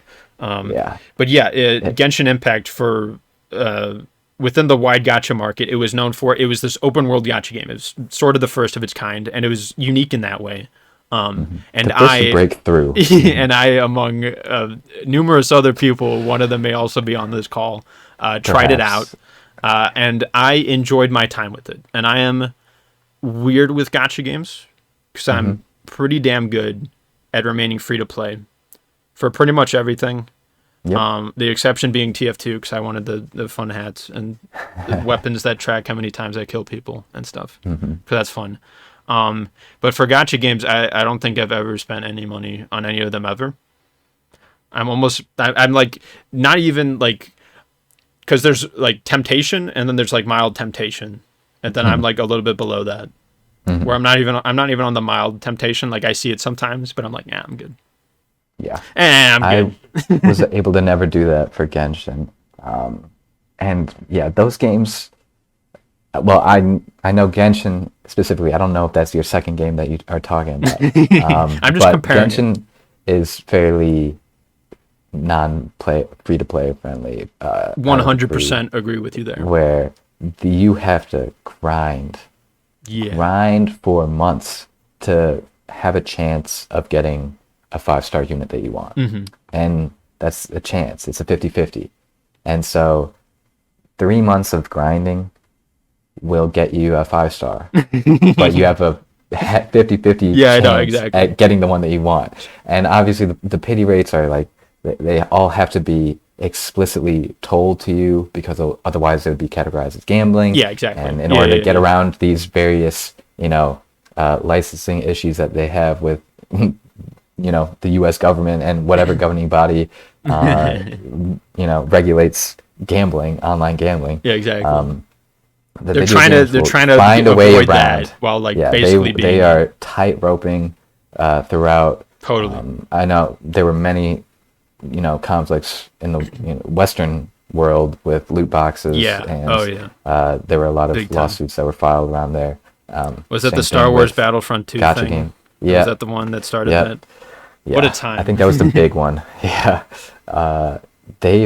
Game developers and publishers were really, they were pushing the limit. Yeah, They were for trying a couple of years to there was like figure we out need to what the do line this thing was. now. Yeah, like because everyone it doing was just And it was money terrible. printing. Like it was the way to make money, and they tried to be really aggressive with it, and there had to be some pushback, and so now they have more or less figured out the tightrope to walk. They're really good about it in China, I guess, with all of these gacha games that are coming out. A lot of Wuthering Waves, Zenless Zone Zero, Genshin.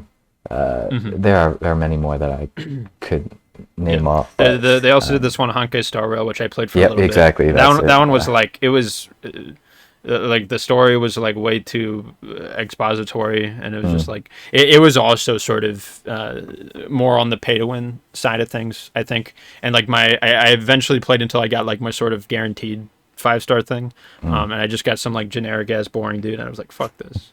This is not fun. Yeah. Fuck this. But that Yeah. one's like almost slightly interesting because it's like, oh, it's a sci-fi setting compared to Genshin's fantasy thing, which Wuthering Waves, it's a very similar sort of vibe. But yeah, I appreciate you opening up about your very dark Genshin past, Yes. Peter, to Well, help it's explain this stuff. it's even more that I played for 5 years. Close Jesus to, basically Christ! 4 years. I'm so sorry. Yeah, Peter, it's basically okay. Since, It's Since okay. it dropped, my cousin, he got me hooked. Oh yeah. He's the one. Is that who the same kinda- cousin who introduced you to Fire Yes, Emblem, or a different cousin? Exactly. Oh, okay. So, yeah. So he's a big. Well, he fan of introduced you to gacha Fire gaming. Emblem Heroes technically, and then from there you Yes. did the other ones, which is super Yeah. interesting. Yeah. But I think Genshin is very easy, and these kind of games in general, gacha games, are easy to form a habit out of playing. Because you have to if you're trying to stay 100%. anywhere near free to play. It's Free to within play the is model. essentially, yeah. Free to play means that you are making it a daily game for you. Yeah. Because in order to get things progressed in a reasonable time frame, and getting your character progression and also your character unlocks and like whatever you're summoning for, you have to play basically every day, like I said, for months, in order to have the chance of getting those new characters that are, always going to be better than the previous ones. The term power Genshin had a creep real problem with is that thrown game out, balancing thing. Yeah. Which at every point you're making about why Genshin is bad, I'm like trying to store it in my head to like compare it to Wuthering Waves.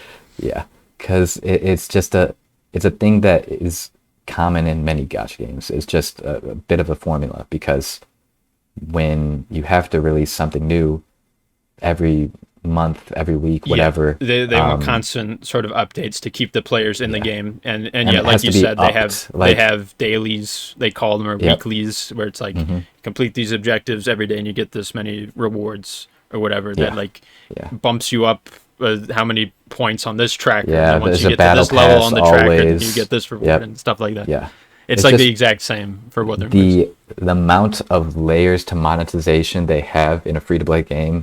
They have it, tailored out to a science, where you get your monthly subscription, you get your battle pass that you could pay one time to unlock, or maybe Exactly. you could also subscribe here, and then you have your pulls with Yeah. your gems, because you have to have your separate It's not resource, just 'cause one source for everything. Yeah. It's not just one subscription. You have to have a there's million like multiple resources. of like each of these things, and there's sort of a lot going on. And for Genshin, when I played that, I played it a bit when it first released, and then I took some time away, and then at some point again I picked it up and then spent some time away with it again, and then it was just sort of like an on-off thing for like a little bit.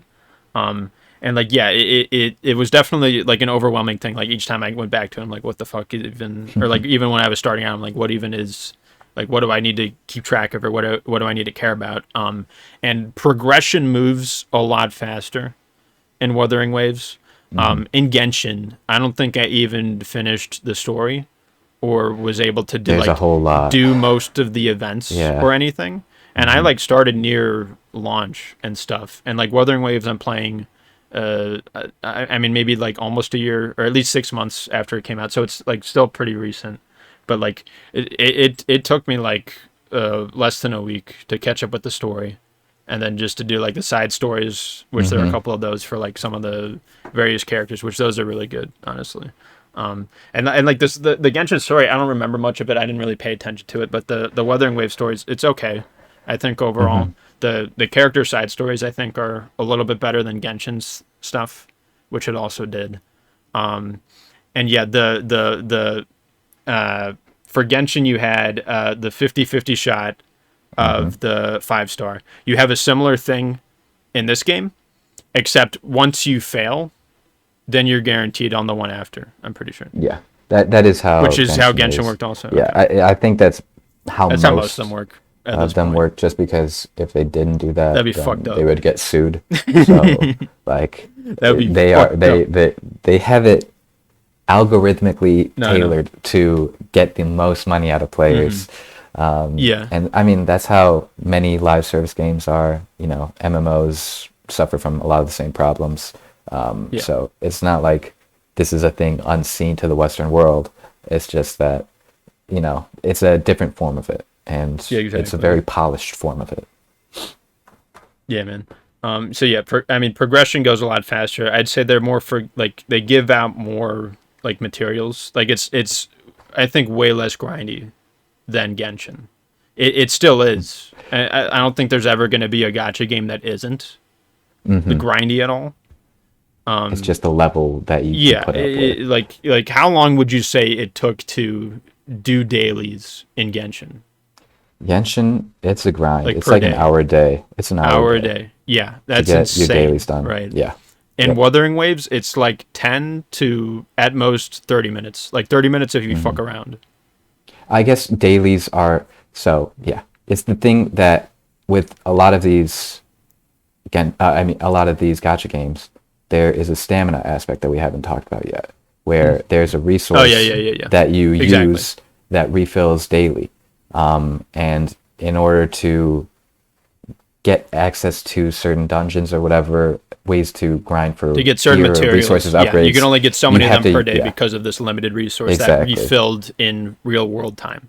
And so in order to get the most out of your experience, you have to come back every day to use that stamina. And so when we're talking about dailies, then that would be doing all the daily quests to get resources, and then also using all your stamina. So Genshin had a lot, and that's why it was such a grind, because you had your quests that you had to go do whatever, and then you also had to use your stamina, and then half the time there's going to be an event that you also have to deal with and do all the quests there, which is a separate thing, and often has like a story quest that's associated with it, which has cutscenes, dialogue. It all takes a very long time. I don't think I could ever recommend Genshin to someone and like playing Wuthering Waves, it's just a straight upgrade, because also like the character models in Genshin, they like the 2D artwork or like promotional artwork for them or whatever looks nice, and then the 3D models for them, which is what you're going to be seeing most of the time when playing the game anyways. It's just copy paste the same fucking like shitty model, and like their face and like their hair is like way less detailed, and it just looks like shit. And like the character models in this, they do take like the same bases for characters, but it's way less noticeable because they mix it up and they're more detailed. For instance, and yeah, like the dailies take way less time, because in Genshin it was like do these 4 daily quests.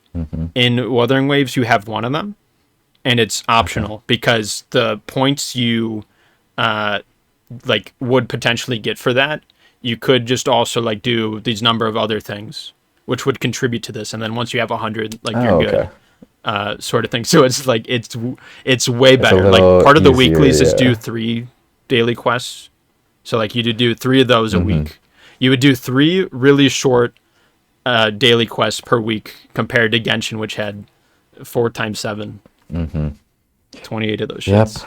Yep. And they would take longer. Each And they individual take one, probably. longer. And that's just one thing that you have to do during Exactly. a day. One part of the daily is those Yeah. four stupid Exactly. things. Yeah, it's awful. And yeah, like part of my appreciation for this video game is coming off of I've played a bit of Genshin, not a massive amount of it or anything, but like a fair amount. Like definitely, I put probably at least 60, like 40 to 60 hours into it. I'd say, which is like in a weird like middling side of things, because I feel like for most people they either like play it for 4 hours and they're like, I don't care about this anymore, or they pour in the hundreds. Wink, wink. Yep. Yeah, You know, which if like you're to me dedicated makes to sense. it, Like that's if how you're dedicated. that's how it's designed to be. It's like it'll either trap you or like you'll just like you'll either quickly crawl out of it or you'll fall into it, sort of Yeah. thing. It Rather than definitely me where depends on I like hang on, I'm like yeah, okay, and then I can just freely I can quit whenever. let go. Actually, Yeah, whenever. It's like Really it's that. not even a problem at all. I have been pretty into this though, if I'm being honest. Like, I think it's way better because like I've never, again, in Genshin I never got to the end of the story. I never like completed an event or like anything, because like by the time I like unlock the event, it's like, oh, you have to be this level and like have all these silly things going on. And Wuthering Waves, like the approach to that, like the entry level for that is much lower. Like they have like the similar, they call it Union level in Wuthering Waves. I forget what they called it in Genshin, but it's like the overall level of like the more you do quests and like random things in the world, Yeah. you like get like a certain reputation kind of experience. Yeah, thing, exactly. It's yeah. like that kind of thing. And then once you're a certain level, you could then advance the story, and like until you're sort of halted, and it's like do this side stuff. Before then, and I remember really being stuck on that in Genshin, but like in Wuthering Waves I maybe got stuck on that once, and it was very quick to raise up, like comparatively. So yeah, just like another improvement there. And yeah, like the combat, I think it's, people describe it as more skill based, which I think it is, than Genshin also. And it's less pay to win in that aspect, because in Genshin it's like if you have this character, you beat this event or like timed like end game thing. And in Wuthering Waves, the like characters, they feel more unique to play comparatively to one another than in Genshin's. And the like what you were saying, that problem earlier is in a lot of gachas, the power creeps, the Fire Emblem Heroes maybe has, I don't know if it has the worst, but it has an example It of has that. some of the worst. It's getting worse now. oh yeah, totally. Someday we'll talk about that game. That'll be fun. Yeah. We could just have an episode about gachas in general for our in-person We stuff. could. I mean, we're going or into we it fit here it and into now. a Fire Emblem game. Yeah. Yeah, man. And like Wuthering Waves is super solid about like not having power creep, because like the characters introduced from like the beginning of the game, or like the like next few updates after, like they're still relevant now. That's And like pretty they're impressive. still good, and like comparatively like just as good as like other characters. Like it's fairly balanced in terms of that, like when the characters are released and then like how powerful they are. Like there's still obviously characters who are like way better than others, but like even so, there's some 4-star characters who like are usable in particular team comps because of like who they match with the 5 stars. So it's like you could still be like mostly free to play and just have like 2 5 stars. One of them is like in the standard banner thing, and then one of them is in like more of like a seasonal, like an event banner thing. So it's good in that way. Like I would definitely. say that Genshin does a similar thing Okay. where I never got you to that have- game shit, so I never really knew what it was like. I assumed it was worse. you have essentially the end game of many of these gacha games is a recurring thing where you have to challenge yourself to Usually I don't know, monthly. it beat resets or whatever something. dungeon, or it's a timed thing, and Yeah. you have to do it as fast as you can. It's the same in which Wuthering is Waves. hard, and it is easily, the end game stuff is way overtuned to what you're going to be going through in general gameplay. Yeah. Um, like for the and most that part, it's is easy. what- Yeah. That is what requires you to spend money, because your team will likely have reached a plateau. And while you may have key pieces on your team with like 4 stars that are usable as like support or can buff up a a good 5-star DPS carry, you need that 5-star in order to really take it to a next level. Yeah. Or you need some type of like cracked equipment, which you will get by spending or rolling a ungodly to amount me of that's times annoying. I don't in the like having to dungeons. roll separately for weapons. Like, to me, that's annoying. Oh, that was easily the worst part about Genshin. In because Wuthering, it's guaranteed at the like end thing. Is that how it is in Genshin, or did it also do the 50-50 thing? No, it's 50-50. It For wasn't the weapons? even, and it wasn't even guaranteed. Like it's really? just a 50-50 all the time. Yeah. Yeah. In Wuthering Waves, it was the same as the characters. Or no, it was 100% guaranteed. Like, if you get a 5-star on this weapon banner, it's the weapon you're pulling. I think they might have changed it at this point because like there was like people who would get like the wrong weapon 11 times in a row, which means like summoning for a 5-star 11 times in a row. Like that takes, as we said, that's so months of time for a single 5-star. Yeah, I know. And 11, you're spending a lot of money. You are spending a lot of money to get that. Oh my god. So I think they had to change it because like they were getting litigation on that, but as it should be. Yeah, These games and to me, like the end game content, like I don't think that's like, I'm not complaining that you need a 5-star or at least 2 of them in like your team to beat it. And in Wuthering Waves, it's teams of 3, and Genshin, it's teams of 4. So like you also like require less for your teams, like in that way, like material wise, I guess. But like to me, I think that's fairly balanced if you have 1 5-star from like an event thing, and then 1 5-star from like one of the standard banner things, and then just a 4-star like in your team comp, and that's like a good team, like a solid like top tier stuff. I think that's more commendable than it just being you need all 5 stars at all times, and if you don't, you're fucked, sort of thing. And yeah, it like there's music. I don't know what about the music. Fucking who cares? I'm trying to think of like other random things. It's probably mostly it. We went into a good depth there. Yeah. I mean, obviously your knowledge stems from Genshin, but it's similar stuff here. It's just done better. It's the same game design language. Where like these are gacha games. They are expressed through the same gameplay elements a lot of the time. Yeah. The characters are more visually appealing in my mind because the models are actually more detailed and stuff, and it's much more fun for me in general because of all of these improvements across elements, like every single like pillar of it that gets copied over gets improved somehow. And it's interesting because it's causing like a war. I say in quotes because it's like gacha gamers at war with each other. Like, what the fuck are you talking about? Like just people like they really like Genshin, and then they see the Wuthering Waves, and they're like, you can't do that. Stop. It feels like a stop having fun type of moment. You know. Where it's like, I don't know if we should be like sucking off Hoyoverse that much. Like, should we not have the competition so that they have someone to beat? Someone to compete with to like maybe improve their games a little bit. Meanwhile, they've just sort of sunken down to the same gosh darn things every time. And then also the Genshin Impact, it was like there's the characters, there's the weapons, and then there's like these accessories, which I think you equip 4 of them per character. And if you match them up in certain ways, you get like other random shit. I never really knew what the hell I was doing with that. That's also endgame content because in order to get the right stats on those, you have to re-roll by doing the dungeon every day, which uses stamina, so you can only do that so many times.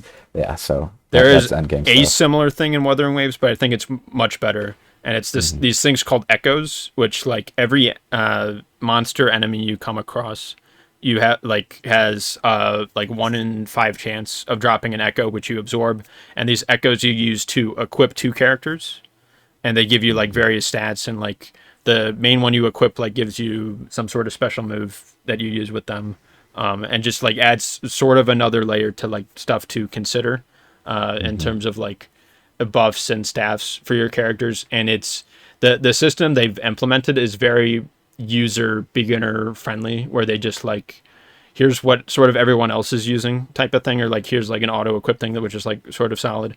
And they do a similar thing where they give substats which you roll for, but like you get so many of them, and the like resource to use for the rolling, like both the experience obtaining the epicos and like the materials for them. They're pretty plentiful, so it's like I would again, like I never got to the end game shit in Genshin, but I would, if I had to guess, I would say it's more forgiving in that way as well. For that it sort was of thing. definitely not forgiving in Genshin. It's like, it's not that it's not plentiful, it's just that The random chance, it's a it's, like, grind, so low and it's that like, like you get exactly the perfect there thing you are want. I don't know how many quintillion permutations of Yeah. stats Oh, there yeah, are, yeah. and It's so like trying to subset, roll yeah, for yeah. the best The stats, exact one you want. and then also you have to, because like when you get the artifacts from the whatever dungeon, you know, they have a certain list of stats, like a certain list of 5 stats, and these are a random set of stats from a list of, I don't know, like 15 maybe, and there are only maybe like 5 good stats, so you're Yeah, already gambling. exactly. And it could have like duplicates, like you could have some awful stats, so it's not even worth it. But even if you do get some good stats, like if you, let's say you get lucky and you get like 4 out of 5 Yeah. stats that are good, when you're upgrading that artifact, you have to roll randomly between those stats to see which of those get upgraded. Like some of them will upgrade 2, some of them will only upgrade 1, and like So you have to roll to unlock the stats and get a particular one, and then you have to further you have to roll to upgrade them. Yeah, exactly. Interesting. And like sometimes you'll just get unlucky, and like let's say you're like trying to defense build up is a like your DPS shitty one, stat. and like you have, oh, let's say a crit rate one, a crit damage stat, Yeah. and you know, like an attack multiplier, and then you have like, oh, defense +5. Yeah, whatever. exactly. You can upgrade that artifact like 5 times, and 5 times it'll hit defense. So like you'll get like defense +50 or whatever on attack cup, and you're like, okay, I'm gonna just throw this out and never use it. Yeah, that's fucked. Yeah, Wuthering Waves So does you have not to- do that. Yeah, because But it's it still like, it still has the you have to random use a aspect, it's just resource. better. Yeah, because you have to use a resource used in game to roll randomly. I don't mean to give you it's flashbacks. it's layers, like we said, it's layers to this. It's oh my god. Yeah, and what's it? Grand Blue Fantasy Relink did something similar for like the accessory things that you equip on other weapons. They had like random stats you could apply to them also, but in that it's like less of a bigger deal, sort of mostly. Yeah, Because the that game bad is good. games. That's like more of a bad, real no. game than whatever the shit we're talking about right now. Yeah, but they're all bad. They're all yeah. This one's nice. As in terms of like out of all of the If you know gacha what you're games getting out into. there, it's maybe the best. It's maybe the best gacha game out there. In terms of video games within the public subconscious, like in general, like maybe It's not. on par with, you know, like a Red Dead 2 kind of thing. It's like it's just up there, whatever. It's the Red Dead 2 of gacha games. Let's call it Yeah, that. exactly. Incredible. Otherwise, it's the knack 2 of video games. I don't know. I don't know. So that's one of the gacha games that I played. Do we split up this discussion because you only have one thing? The other 2 I have to talk about. I have less to say. Because I have 3 You left. can continue. Are you sure? Yeah. Are sure, you sure the people they're like, oh, quit this gacha nonsense. I need a break. Well, I get to bring up something that we've already talked about on this channel Wait, before. have we? Okay. Well, I'm excited. I'm And excited that would for be Okay. FE Engage. Oh, Fire no. Emblem Engage. No Yep. shit. You told me. Oh my god, told you me, finally like, fucking I'm just did gonna it. replay it, and No you way, should do did you beat because it? I am on chapter 22 right now. Okay. Are there 25 I just started playing. chapters I think or so? 25 or 26. There's a hell of yeah. I'm- paralogs though. Yeah, I'm very near the end. I think I've done most of the paralogs. Oh shit. I've got all Peter. the emblems upgraded and all. And what can I say? I think you're right. I think it's the best the gameplay has ever been, Yes. paired with, if not the worst story, one of the worst stories. I don't think it's bad as Revelations, but I Okay. do think it's incredibly bland. Yeah. And I don't think that having a bad story hinders my enjoyment of this game, which is Yes. impressive. You know, there's Let's always that go. that conflict, especially in the Fire Emblem games, where there's the conflict between gameplay and story. You know, you have to have They can never get a the perfect levers with both, You know, I don't you think. can't have a good balance. There have been games, and those are my favorite games, that usually balance them well. Mm-hmm. That would be like Genealogy, and the Ike games. And I would like to say Three Houses, but I also recognize that that game is a bit of a standout because of the monastery element. It That takes a lot shit of killed time. me.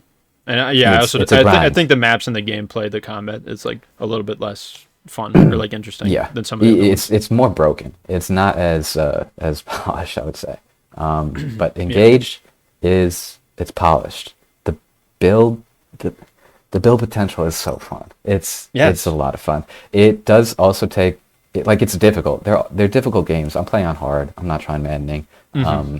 But like it's hard mode's hard tough. to balance resources. Like just having like gold. You Man. get hella not cash. Yeah, you barely get any money. There's a lot of resources that you have to manage well. You can't just build up anyone. I ended up using Anna in order to get around that gold shortage. I built her up as like Her personal high skill. luck It's pretty mage, useful. and she's pretty busted. I'm playing with the DLC, and Okay, cool. some of those The DLC maps are so some of the- fucking hard. Odd maddening, Yeah. those shits gave me AIDS. Oh Lord, Those shits it's were so fucking hard. cancer. What? Yeah, I know. Are you talking about the well, the ones in the well, and the fell xenologue ones? Oh well, those Or are you those talking about maps, the and emblem then ones? also the divine Yeah. paralogs, which are the Yeah. emblem ring. The maps. divine Both paralogs are the all the emblem ones. DLC maps are so tough. They are super. Like, I think the emblem ones aren't quite as hard as the fell xenologue ones are, but Did you play the fell xenologue also now? I did tried to, Okay. but it's an end game thing. I didn't realize because my It units kind of is, yeah. had On like maddening, I did it like 2/3 of the way in, I think, and it was pretty tough. But I 'Cause they think I take away all switched it of to your normal mode at the end because you set the difficulty for that differently. So I think Yeah. I did hard mode all the way through that, which was tough. yeah. And hard is 2/3 of the way through the hard. game. Yeah, like I can't imagine maddening. Yeah. You need to. I feel like for most Fire Emblem games, you have to play through the game once before maddening, or you should, just because a lot of Totally. the elements 100%. that you learn in a base playthrough are then used to exploit the difficulty in maddening. Like you have to know what to break. You have to know what to And- expect and strategies to implement and use. Yeah, and also a lot of the games their highest difficulty is sort of ass. Like it's just completely broken. Like Yeah. fuck you, we're gonna not play to the rules at all. Like Awakenings. Exactly. You have to figure out a cheeky like exploit to this and just like use it the entire time because it's not going to get any better. Better draft. Yeah, I am really enjoying the builds here. It's definitely reminiscent of Fate's style of unit building. I wish there was more freedom. I wish there was more resources, more SP, or more Yeah, that'd be nice. bond fragments, more gold, just to like have more fun. Because it is like Yeah. the tools are all there with skill inheritance. You get to No, I take know. and mix and match, and you get your growths, and you have to balance that with your class growths, and you can use skills to further those and just like create absolute beasts. It's definitely part of the reason why I really do enjoy the entire franchise is that the dedication to a unit and building it up and seeing those stats from zero to hero and just have like your unit that you've been babying since day one just crush through the end game. Yeah. It's super satisfying. And The then like recruit there's archetype obviously- thing. Yeah. Which this game has a And good then- version of it. Yeah, I also built up Jean, and Yeah. he's crushing it as a mage knight for me. Yeah, nice. But there's just a lot of value to be gotten out of these games. The tactical element and the maps are great in this one. I like the difficulty. It's all managed well, and it's all balanced really well too. I think there's not really a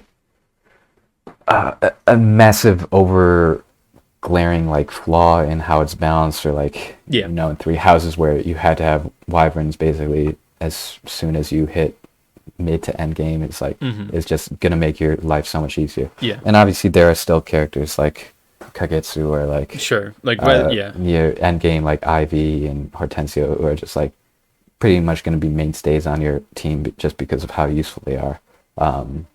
But that's just something that is going to be the case with all Fire Emblem games. It's a intimidating franchise to get into. But I think Engage, as much as I was hesitant to start it, like I don't want to shit on the art, but the art design and the initial trailers and the initial reviews that I saw all turned me way off, and I thought I would never try this one. But word of mouth gets to you, and your endorsement also put it in my brain that maybe I should try it out, at least for. People should give it a second try. At least. Yeah, I was hungry for some Fire Emblem gameplay because I haven't played them in a long time, since Three Houses, and there is something, I like these games a lot. It's really satisfying, just building up a unit and then using them in chess, I guess, but with all the individual charms of the Fire Emblem franchise and the weapon triangle and the supports and all that. Yeah, good game. Glad you got me to, to start playing it. The artist I will defend until my death. Like I think their name is like Pico something or whatever. The stuff they make slaps. It's really awesome, and it's really fun, it's all and like great. colorful and like all over the place. Yeah. Like if you ever see like the stuff that they make like outside of Engage, for example. I don't even like. Everything has grown on me the more I played it. Sure. As much as I dislike many of the characters, just because of how like tonally inconsistent it is. Like I feel like we're partying around with a bunch of like dumbasses for the most part. Like a lot of these characters are really stupid, and some of them are like fleshed out in supports or whatever. Yeah. But for the most part, supports don't matter narratively at all. No. People overemphasize them, especially because of Three Houses, because those supports in that game were so good. And that is sort of a complaint of mine though for the supports. Is like there are some really good ones. It's just that like most of the ones you're going to see are like the goofier, more played for comedy ones or whatever. And like because the supports are also really hard to rank up in this game. I know. Comparatively to like other more recent ones that have come out. They require hella points. Yeah, you get more in the Somnial than you do in combat. Because in combat you max out at like only like 3 or something, and then in the Somnial you could get the arena and then pairing up through the various activities and then the cooking and shit. Yeah. And like the earlier ranks, which you're more likely to get because they require less points, and the higher ones require hella points. You have to like sort of dedicate yourself to get them. Yeah. And the earlier ones are going to be bonds like, don't even. Yeah, what? some of the bonds that you get don't even give like because there are levels to each bond, A, B, C, whatever, and or CBA, and you get stats from those. So when you're placing a unit next to each other on a map, and they fight next to each other for a certain amount of time, then they get bonus stats unlocked through the support. And some of the supports stats are like plus 10 hit only, and not like anything to your actual like speed or strength or whatever. It's weird. The bouncing is not always super well. Well, isn't that how it always is? Like if they're adjacent or like within 2 tiles, they even give plus hit, up to A. They give plus hit rate. Yeah, is usually just all it is. And like sometimes it's crit rate, but like there's, I guess with Engage, it's more in depth. There's more stats that you can unlock through whatever supports, but it is, you kind of have to know how to break apart these games. There's a ton of systems that you have to use, especially with the emblems. Emblems are cool. I do like them. They add another dimension to the game. Exactly. They're pretty broken, like absolutely. Well, the DLC ones are broken. Yeah. And even some of the, I guess, the mainline, I'm just like Micaiah is pretty broken. Yeah, she's great. I'd say she is like a must-have. And then Corrin is who I ended up using to abuse my bond levels and support levels, because if you're just adjacent to her, then I did the same thing on my hard mode, because very few people benefit from that skill, because it's mostly just a joke skill. But like Yeah. on the protagonist, if they have it, they support everybody. So it like is Yeah. helpful for that. Exactly. And it's good having them on a dragon for the engage attack. Gets one extra tile, which is huge. Especially on maddening where there's so many goddamn reinforcements and you just want to stop everybody from coming at you in There every are direction. so many reinforcements. Even On in certain maps near even the in end of the hard. game, even in hard, like the one in the interior castle. Yep. And like, Yeah, I just finished that one. that shit and on I was maddening like, was there's more. AIDS. I know, but because like the thing about some of the reinforcements is that they trigger when you reach a certain point in the map. Yeah.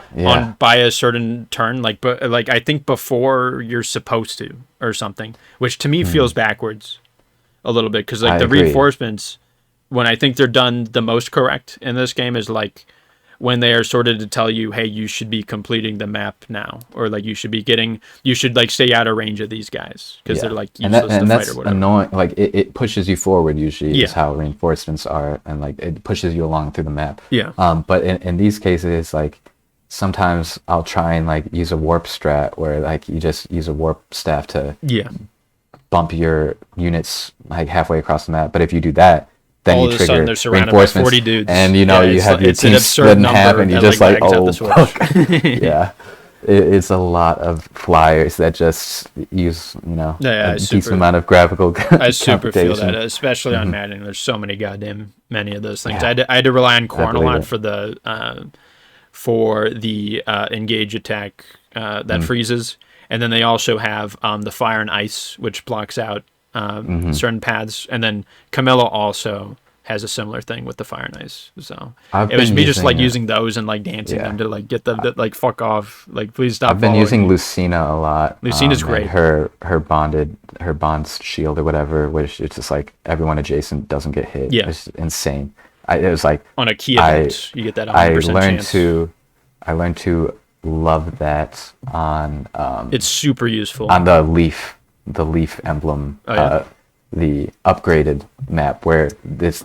Do you remember the ones with the ballistas? Oh, those that ballistas like, just so cover much the entire fucking map? damage, and I then was you like, try what am I using them, doing? and they're like How the do I do- shittiest thing ever. I know. Those things are fucked, man. On the leaf map, they it's because the they're entire so map. long, and Yeah. they go so far, and they deal You so can't much. send a goddamn flyer damage. there. You Yeah, can't send if you put a to kill flyer them. in that range, they're just kind of fucked. But they're the only ones who can get the movement to do No, I that. So know. you need some way You of need like just Sigurd tanking it. by that point. Yep. Like you need to wait until you Yeah. get Sigurd back because he's also really useful because at the end of the map, there's a bunch of cavaliers that come down with Leaf, and Yeah. you could very easily set up. And the, all of them have the- Thoron. yeah. So they all have just Yeah, obscene the Rider's range. Bane engage attack to go through them all Yeah. and it, like knocks them all out is fucking sick. I did that on should've done Madden. that, yeah. Yeah, that's like the best Sigurd map probably because the I mean, ballistas the maps are. and then I love. the They're dude cool. at the end. Like they require you to, puzzle solve, and especially the emblem maps where it's like each of them are kind of built around a certain playstyle. Yeah. Which sucks if you don't really have that implemented, and then you kind of have to beat your head against the wall until you figure out, or you can, back out of the map and try again with a different set of units or whatever. No, yeah, the Celica paralog on Maddening was pretty fucked because of the reinforcements were so instant and so constant.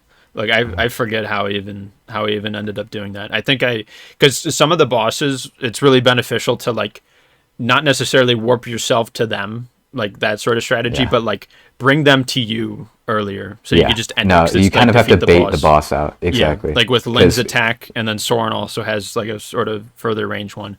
But Lynn on a covert unit is super useful for especially those paralogs because I feel like there's not a lot of covert units. So like there's the only one- snipers and thieves, and then Alchris is Tess is- unique class. Yeah.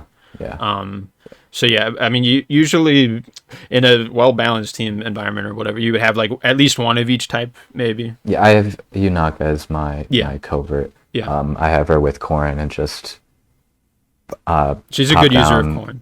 the fog and then have like Exactly. plus 40 crit. She benefits from and that, then- and then the crit yeah. rate. Exactly. You know the strats already. I know That's the strats. The synergies. Yep. Like it's Because, fun, and like Unaka could in that thief class could pair well with like other emblems and stuff too, and it just changes the like way you play the game and like, exactly. There's go about another things. dimension to add upon your builds through the emblems, and it makes it a lot of fun. It's awesome. It's like the greatest. It's the greatest game ever. It's greatest game all time. It's pretty awesome. It's definitely one of the more fun ones to play. Yeah, exactly. The story is a miss. I have mixed feelings about the music. Like I think it's mostly okay. Like I'm cool with it, sort of. But yeah, it's good that you finally got this shit almost done. We can maybe do an episode on that. I don't know.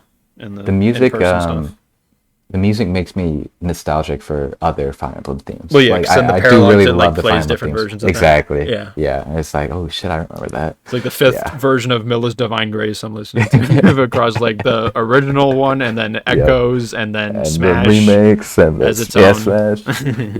Yep. And it's like in this game, I've played that fucking Fire Emblem Three Houses map more than I have in Three Houses. The Three Houses map was hard. Because I've only played 1.5 routes in Three Houses. So they gave that as all these routes. I've played the one map from it more times in a different game. That features it. That speaks to the success that was Fire Emblem Engage. And the unappreciated masterpiece that we will bring back to the public through our YouTube channel. That's cool. I'm glad you got to that, and I hope the audience enjoyed hearing us talk about a good game for the third time. For the first time in this episode that we talked about a good game. It won't be necessarily the only time though, but the other times of good games that we discuss will have to wait because I need to first define and discuss the other gacha game that I got to in this time period. So I played Wuthering Waves for like a week on its own. I'm like, this is cool, this is nice, this is perfect. I'm in love. This is the greatest. This is the gacha masterpiece. This is the Red Dead 2 of gachas. This is the Sistine Chapel of gachas. Okay, and I tried out the other one, which you had mentioned before, Zenless Zone Zero, which was released 2 years ago. This is done by Hoyoverse, the same people who did Genshin Impact, and again they also did Honkai Star Rail. And Honkai Star Rail takes place in a different setting than Genshin. It's more of like a sci-fi thing. But like the visual style of everything is very reminiscent of Genshin. Like the art style, the character design, like it just kind of blends together. And Zenless takes a pretty like widely different approach to the art style, which I appreciate. Like if you had to like guess on the surface, Wuthering Waves, Zenless, like which one was Hoyo, like it would seem like Wuthering Waves, but that is not the case because they did Zenless and not Wuthering Waves, and yeah, like the I don't know, it's known, I suppose, for its animations being quite over the top. I forget the exact term in animation where you have like point A and B, and it's boring if you just go from point A to B, but it's like less interesting if you do that, but it's more interesting if you from point A move in the opposite direction to point B, and then go to point B, and then go past point B, and then go back to point B. You know, all the animators just kill themselves over my explanation of that. But like it's I don't know. When I discovered that, it's like an interesting animation concept. Like oh yeah, that's cool. That makes sense. So if you ever notice, like bouncy is the key word. Like animations are like fluent and stuff like that. Or if you ever see the TikToks of like band kids doing weird, wacky physical things. Yeah, and they fuck around a lot with the bounciness of the physics in the anime video game without their character designs, who are very the pinnacle of humanity, like if or just the fictional characters. Yeah, being human beings. Exactly. Yeah. Oh, I forgot to mention in Wuthering Waves, one of the reasons why I stuck to it somewhat early on is because in the seasonal banner that was going on at the time, I think it was the first poll of it, I got the 5-star of like the character. Okay. Or it was like either the first or second, and like that character has the reputation of being like OP a little bit, or just like is sort of brain dead and really good, and they don't really require like a whole lot of strategy to play. So I'm like, oh cool. That's Nice. nice. Yeah, It yep. feels good when you Problem solved. you had that. And like if I didn't Yeah. have that, I probably would care less. I don't know if I would have dropped it by now, but I would definitely be less invested in it Hmm. for sure. But anyways, back to Zenless. I've done more roles in total for Zenless because there was this one character on the seasonal banner thing most recently who I missed the 50-50 for. And that's Damn. painful as shit when that happens, man. I understand. I sympathize. No, yeah. And I eventually got them on the the whatever second go around of things, but it's like using all my beginner intro because in the also part of their model is like in the start of the game you're given way more resources to fuck Right. around with to make you think Yeah. like, oh, I have this thing now, I'm surely I'll get more later, but you don't. It's Yep. like much harder to obtain them as you advance with the game because a lot of them are like one-time rewards or like, oh, you beat this chapter or this part of this random stage, you get this thing, but it's like a one-time thing rather than the continuous whatever types of stuff. And yeah, Wuthering Waves, it's an open world thing, and this is much more like there's a hub, and then the actual fights are like much more mission based. So Okay. it's much more like segmented in that way, and I'm kind of cool with that, especially since I'm playing already an open Yeah, world one. yeah. I don't need two of them. Though there is Peter this one Arknight's End Field that's coming out soon. It was in beta recently because there's Okay. Arknights, which Is is like this- the tower defense yeah, thing, which right. is that's a decent gacha game that I haven't done like too much with that, but I think that is one of the better ones also in terms of gacha shit. And they're making like You an can open really world run the action game. thing. I've played like two Bro, I fuck gachas around. at I this fuck point heavy now. with You free-to-play just play through gachas. I like trying a little them bit out. of each. Yeah. I like Yeah. trying them out. Because yeah, like I don't know if I'll even ever really go back to Arknights necessarily. Like I think I'm good with that. But they're creating a 3D action open world thing Okay. that seems pretty damn cool. Like from the beta, it seems like slightly, there are fixes that need to happen and shit that needs to be refined out. But I think that has the potential to be the Red Dead Redemption 3 of gacha games. Okay. Really. And yeah, Zenless, I appreciate its differences between Wuthering Waves first of all, and then also Genshin. Like it also just feels like like to even compare it, it's like silly because Genshin is just like a complete garbage pile.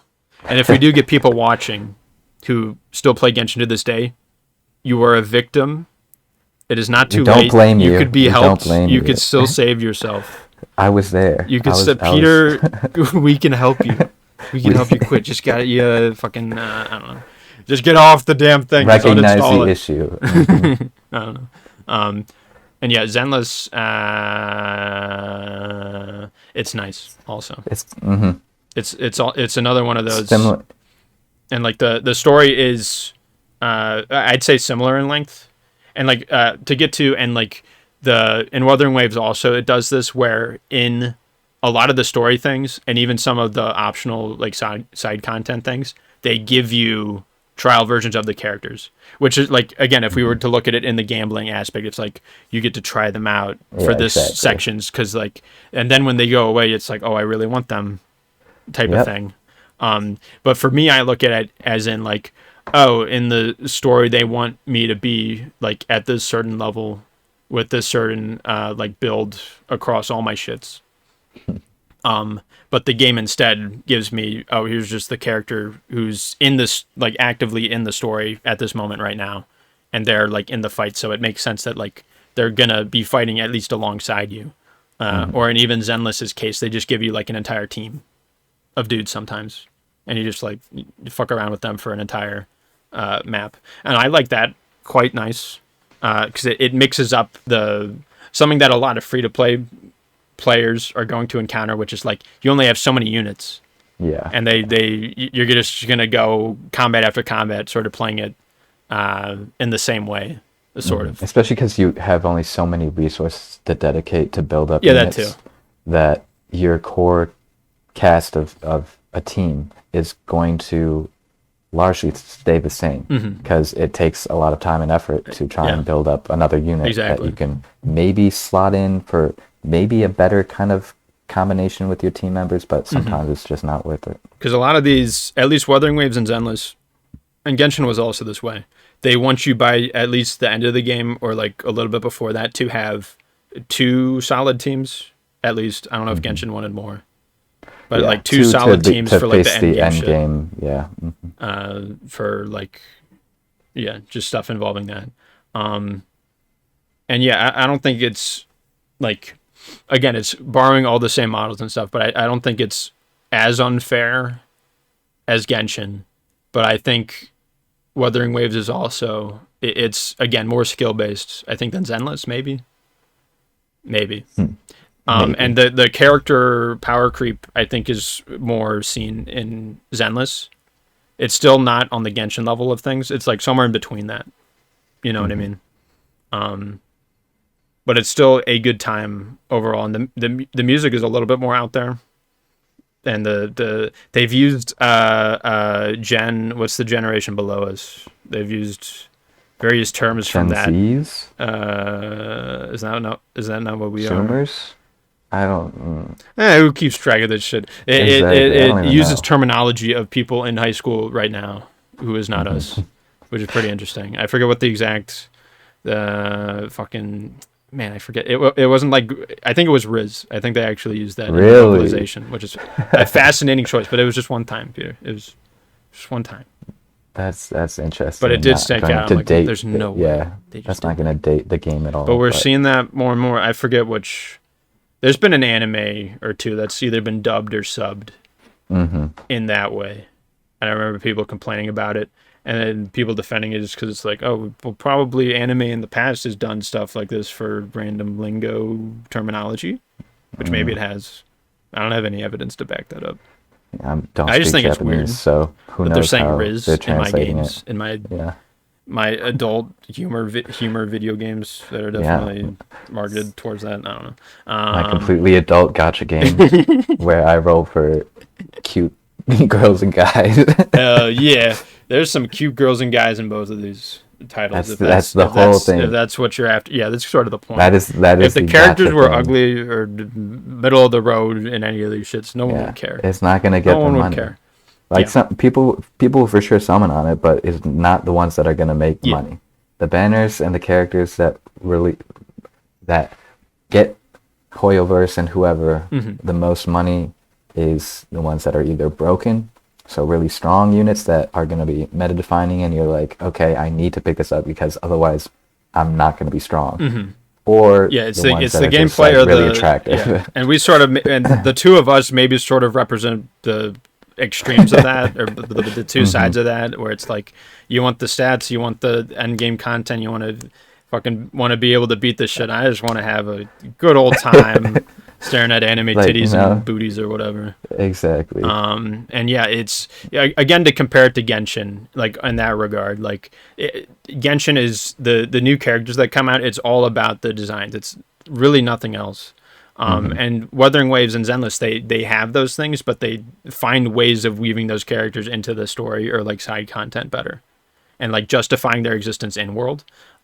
Because like the story of Wuthering Waves, it's sort of like I don't know, it bounces around a little bit, but it is mostly like there's fucking evil forces invading and shit, and you need to be the protector, savior person of the thing, and you're like a descendant reincarnation. You have like amnesia or whatever, and it's classic. It turns out, exactly. Amnesia? It turns out you're like you're the fucking I don't even remember. Chosen one. You're like the master of this legendary being somehow in like your past life, but it's still your present life. You just forgot about it or something. Yeah. And Zenless the is divine like dragon. It's like a little bit more grounded, I guess, and it's much more like chapter based, where it's like in this chapter you're focusing on this group doing this thing, and here's sort of the themes about it, and then now you're over here and you're meeting these characters who are sort of all about this, and like the enemies you're facing off against, I feel like changes a bit more in that sort of segmented structure, and like with each chapter, the characters they introduce and the roles that they have in the world, like it expands the world by that much more, like through playing each chapter. And like I got absolutely zero of that shit in Genshin. Like, it's just like the fucking story marker here, Paimon, I'm gonna eat her. Like, that's, I feel like the entire story was just, I'm gonna eat Paimon jokes. Like, that's all I fucking remember. Part of that was me not paying attention, but I feel like that's a I feel like people would agree with me on that. And that was the there's a ton of padding in the Genshin story. There was a lot of that in Honkai Star Rail, I think also. Basically if you're gonna play a gacha game for the story, you have to understand that the story is never going to be finished. It's always going to be ongoing. The game is always going to be worked on, and there's going to be a chapter that releases that uncovers the next villain or whatever. Yeah. So you're not going to just complete the game. It's something that it's hard to play for a completionist. Like I like being a completionist. I don't know why I play these gacha games. It's like I'm willing to put up. They have achievement menus, and it's like there's so many goddamn of them, and they're just adding they would more, take fucking forever. Yeah. And it would never end. Like, people have a hard enough time 100%ing Binding of Isaac when, like, those big updates would come out, because that game has hella achievements also, and a lot of them are very specific and hard to get. And I guess this is comparable to that, but it just the content never ends, or at least as of now, it never ends. There have been a few gacha games that have shut down, but, like, I mean, I don't know. These ones are going to keep going for at least a long while. Like, even if Genshin, I think it might have been losing revenue compared to, like, the last, like, month, because, like, there's those like monthly reports of the gacha things, like how much gross revenue or whatever they make. Yep. Yeah. And I think Genshin went a little bit down because of Wuthering Waves exists, and then also Hoyo was doing, they have like 3 big ass ones across that, Zenless, and Honkai. So it's like, it makes sense. They're making money, and it's consistent enough fan base that they will continue to make money. And I would say overall the story of Zenless, I think, is better and more interesting than Wuthering Waves. I don't know if that's a hot take or not. It might be. Because it part of it is because it feels different, because again, Wuthering Waves is that, like, the save the world thing, and then Zenless, it's like you're like a guide person who, like, helps lead the fighter. Like, your character that you play as is not like a fighter. They're like a person who helps guide the people who fight go around and navigate this, like, they call it the Hollow, which is it's just a place where the enemies show up and shit goes down. And you just sort of navigate there, I think illegally, but then you work with the police and, like, spec op forces eventually, and they're just kind of cool with it, I think. But maybe that's power of friendship. They're just cool with you after certain things. So I would say the story overall I like more in Zenless, but, like, the character side stories, I think I like more in Wuthering Waves, if I had to, like, compare those aspects of them.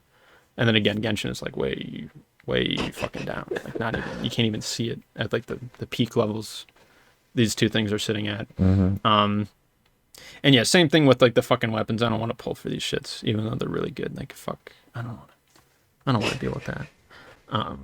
You're definitely getting to the point where you are more knowledgeable about gacha games than I am. Like, you've definitely played more than I have. You're more knowledgeable about two specific gacha games that I've played. Yes, exactly. And then I suppose if we say that all gacha games are the same, which I guess we can say that your knowledge of those two will carry over to every other gacha game that will ever be. I have a more in-depth knowledge of the gacha practices, I guess, and you have more of a in-depth knowledge on what is the actual difference between these gacha like games. what sets this apart, what makes this, because that's what I sort of care about, and what I was looking for was, I mean, fun in general for games, but, like, what do these do differently? Like, how do they execute this model seen time and again, and how do they work with it in a better or worse way? And compared to Genshin, I know I've been shitting on it for the past 5 hours,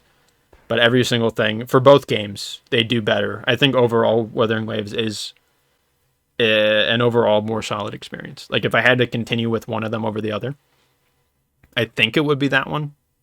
I don't know. They're both good though. They're both nice.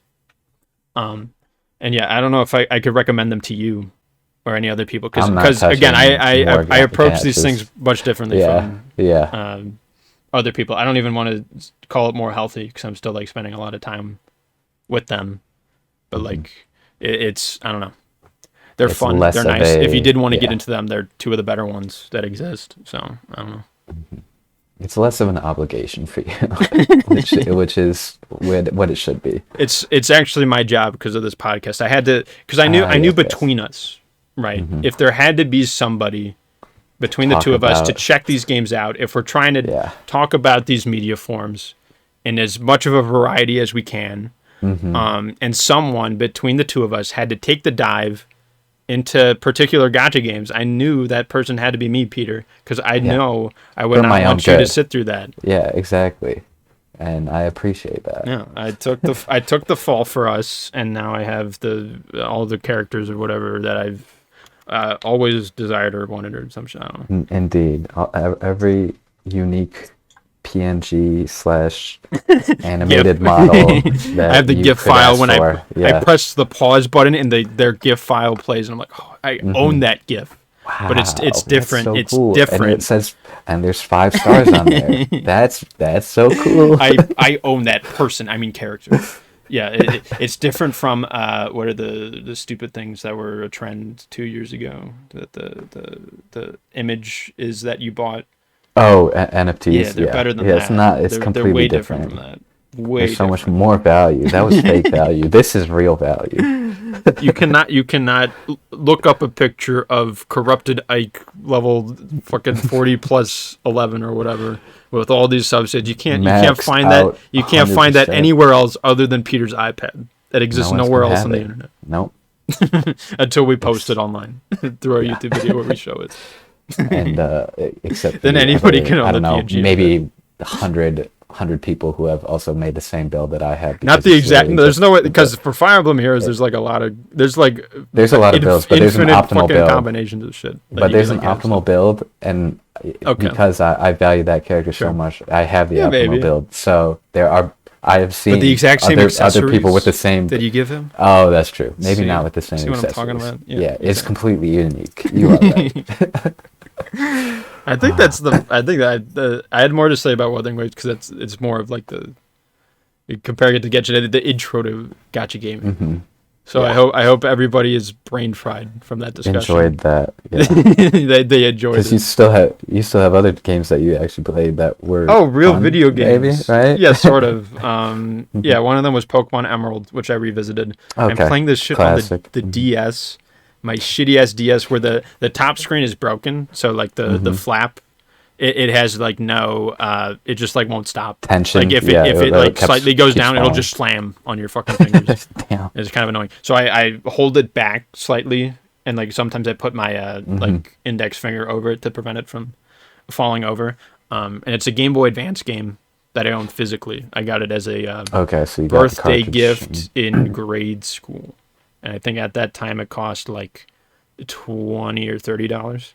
Right now it probably Oh. costs a shit ton. Emerald, I would imagine. Maybe. Like even I without think the I have box, one with the sitting on, box like, a probably bookshelf hundreds. somewhere. Without the box, it's probably expensive still, also. And yeah, I mean, I don't know. It's Pokemon. It's nice. The games are it's the same shit over and over again. Each gen was slightly stuff different, and every gen that like has released like since I caught up with the series at whatever age, or just for the last couple of gens, I've been on the mindset of like I don't want that, I don't need that. I And then it don't know comes why out, you're I'm doing like, that. Hey yo, new Pokemon, I'm here.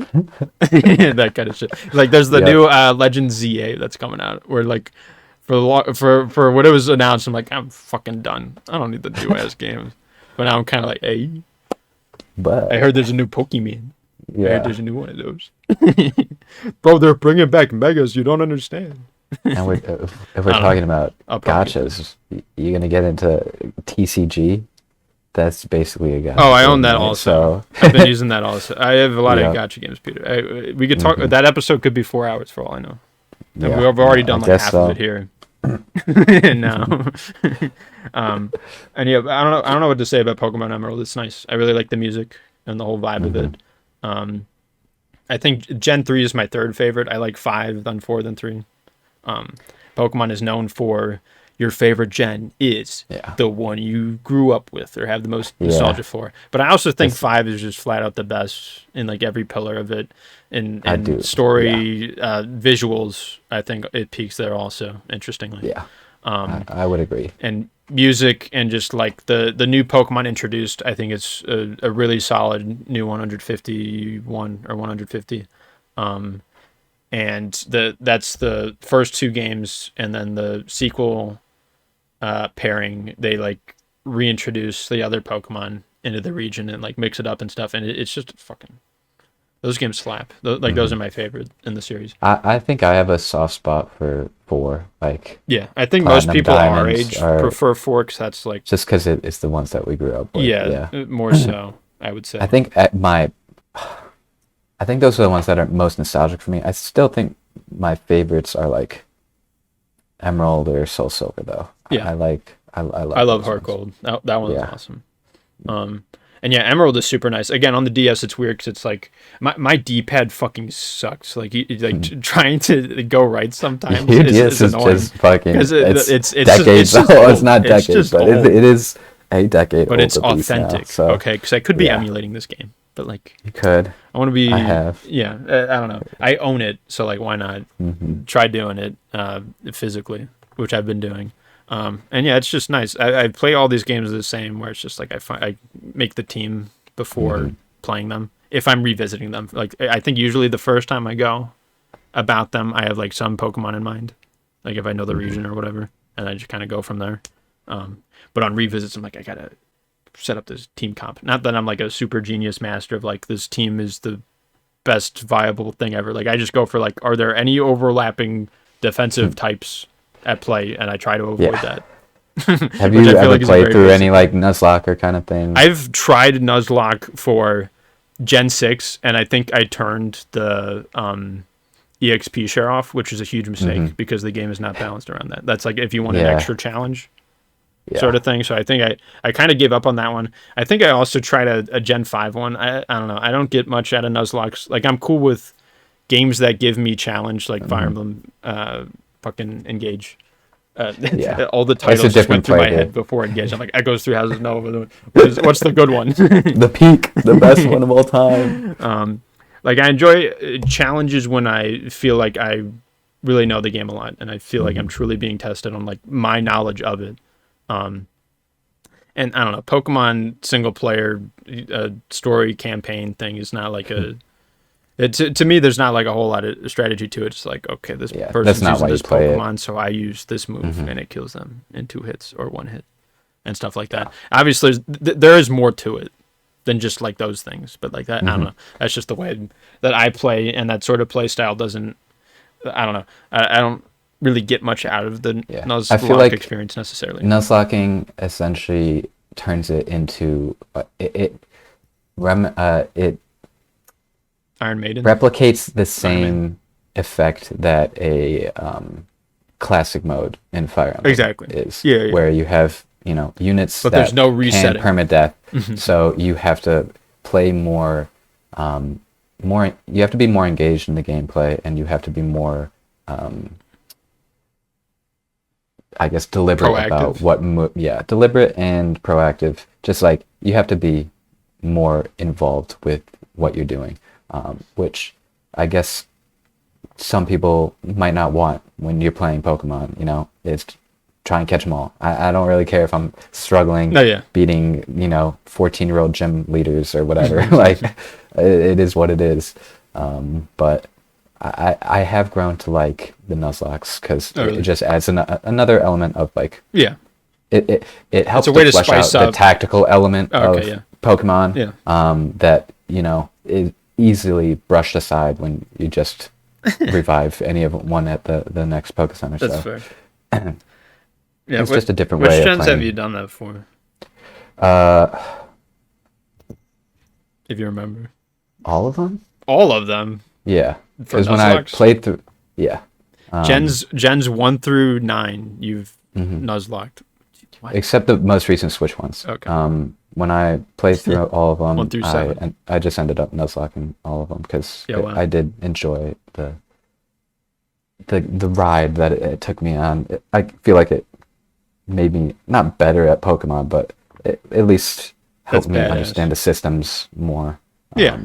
It's not like I'm going to a world championship or even want to consider that. Like Pokemon as a franchise and as a fan base are some of the most sweaty that 100%. you can imagine. It's like it's definitely a sleeper pick for most sweaty fan base, I'd say. Up there with what? With I guess Smash Gacha games. up there. Which one? Yeah, Smash. Oh yeah, sure. Well, that's because you sure. live with 3 fucking people who won't shut up about it. I mean, it doesn't even matter who I am. Like, if you want to talk close literal proximity smell, with. then yes, or like literal sweat, then yeah. Yeah, any kind of esports kind of Sure. thing League of will Legends. have sweaty players. Yeah, exactly. Dota.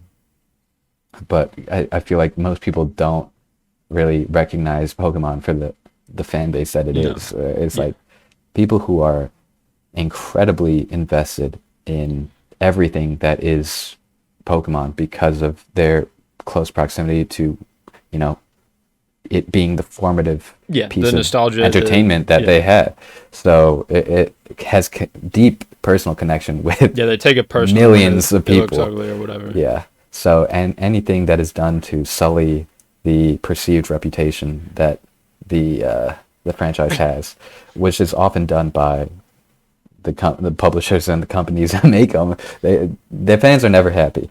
But it is it comes with the territory of being one of the largest franchises in the entire world. So I think, isn't it number one it's grossest, biggest like, shit.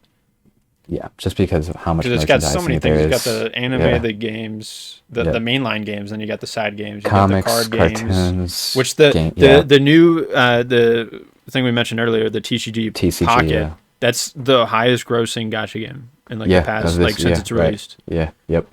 Yeah. Which to me is insane, but I get it also. It's because of how popular Pokemon is, just in general. Like Fire Fire Emblem was one of Fire Emblem Heroes was one of Nintendo's biggest earners for a long time, just because it was a gacha game. Yeah. And there's still a ton of people who don't know what Fire Emblem is. Smash definitely helped, but people know Fire Emblem because Smash just has a bunch of sword a lot of people know what Fire Emblem is through that, but they've still never touched any of the games. Exactly. They might know Ike, they know Marth and Roy, and then they're just like, who the fuck are the rest of these people?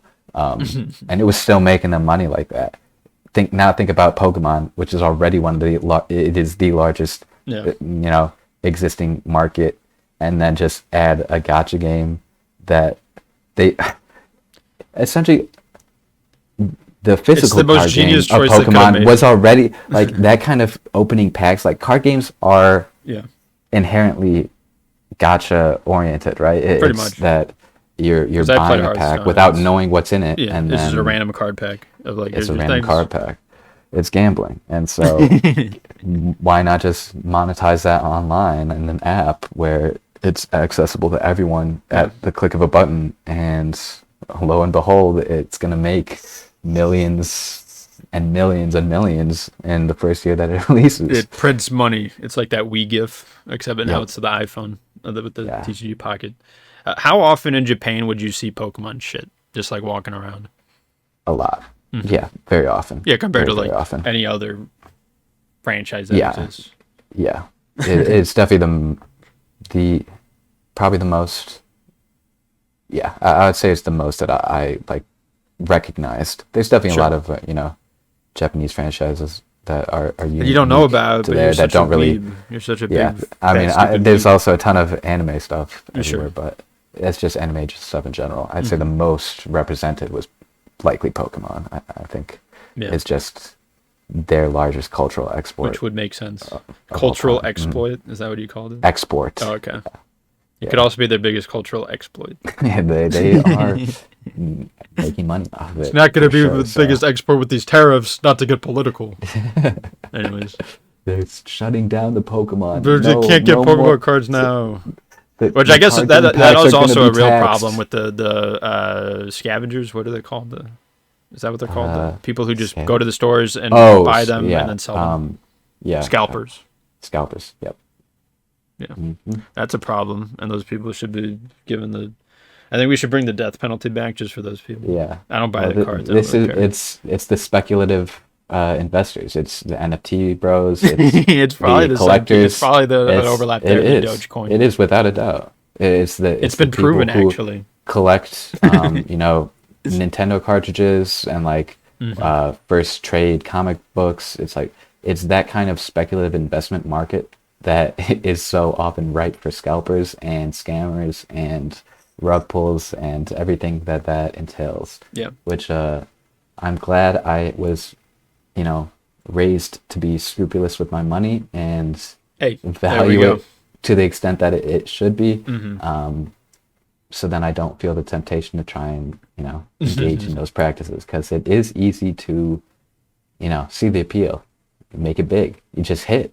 Yeah, that's all it takes. You just hit. But unfortunately, it seems that, 1 in a million people will instead find, or a million out of one people are just going to find pain. So. Yeah, this I would podcast agree. does not support scalpers. This is not a safe. This is not a safe place for scalpers. We are coming after you. Yes, indeed. Pokemon Emerald is a nice game. It was fun. It's nice. The other one was a game that we will talk more about in the future soon. Metal Gear Solid 2: Sons of Liberty. I just beat it yesterday, literally just yesterday. Cool. And then Cool. tomorrow I What'd you think I'll think? start on the third one, just to have that in. Because I Which is want to also beat. getting a remake. Yeah. I didn't Yeah, I know. realize The until Twin I had Stakes. finished it. The Yeah. remake is coming out, or is it already coming out? No, it is coming out. I think the In like a couple gameplay weeks or trailer months. dropped recently. So yeah, Yeah, I probably saw it on soon. the PSN store. Yeah, Yeah, because it's like, well, I'm gonna check out the original just because I own the collection, Yeah. and if I want to revisit it, I could. I guess it's interesting that they're remaking this one, and not like the first one or this. Like why the third one out of all of them? You know what I mean? I think the third one is like most people's favorite, and also it's probably the easiest to, it's probably the easiest to update, just in terms of gameplay wise, because it seems like they're bringing a lot of elements from the fifth one, the Phantom Pain, Oh, really? and like quality of life improvements from that Okay. into this recent one. So it probably just blended easier, and not to mention it's the most popular Metal Gear Solid game, I think. So for all of those reasons. Yeah. But I do. What did you think of two? Just I'll in be general? brief about it. Yeah, I liked the story of the first game more, and I enjoyed the Okay. for me the character interaction is really that entire game. Like the gameplay is kind of not so great at times. Yeah. The boss fights in one I found to be a lot harder. In the second game, I agree. they were much more doable. Like Yeah. it was like one or two tries for pretty much all of them. Meanwhile, in the first game, it was like It's tough. 5 usually on It's average. it's because of how jank it is Yeah, and like it's- how unintuitive the controls No, are. yeah, the It's- boss fights it's are tough in that. Yeah. But I did find in general this game to be more difficult. Because it's more requiring of you because there's more things you can do. Sort of like Yes. there's more skill involved, I guess. Where in like the first game, I could kind of get away with just running past people for the most part, and then you hiding try in the doing that in corner this and they game. don't see There's you, like yeah. way more enemies in this game, Yeah. and there's a lot more. I feel like narrow passageways and shit, but there's a lot more stuff that you can do to like help yourself. It's just like really unique, quirky, like details that There's a lot of you wouldn't gimmicks think would be interrupt implemented in a stuff. game. Yeah. Yeah, I think the first game has a better overall structure to it, which I'll define more in our deeper discussion of it. And I enjoyed the dual protagonist thing. I feel like they could have leaned into that a little bit more. And there were like these side mission sort of things which I don't know if you fucked around with or even know if they existed, but like there's these snake tails that exist. I didn't. Those are ass. I'll talk about that. And yeah, I don't know. I don't even know if I even like it that much better than the first one. Somehow, it's a better game. like 100% in terms of gameplay. Mm-hmm. But like the story and character interaction that carried me through and kept me invested in the first one, there's like less of it here.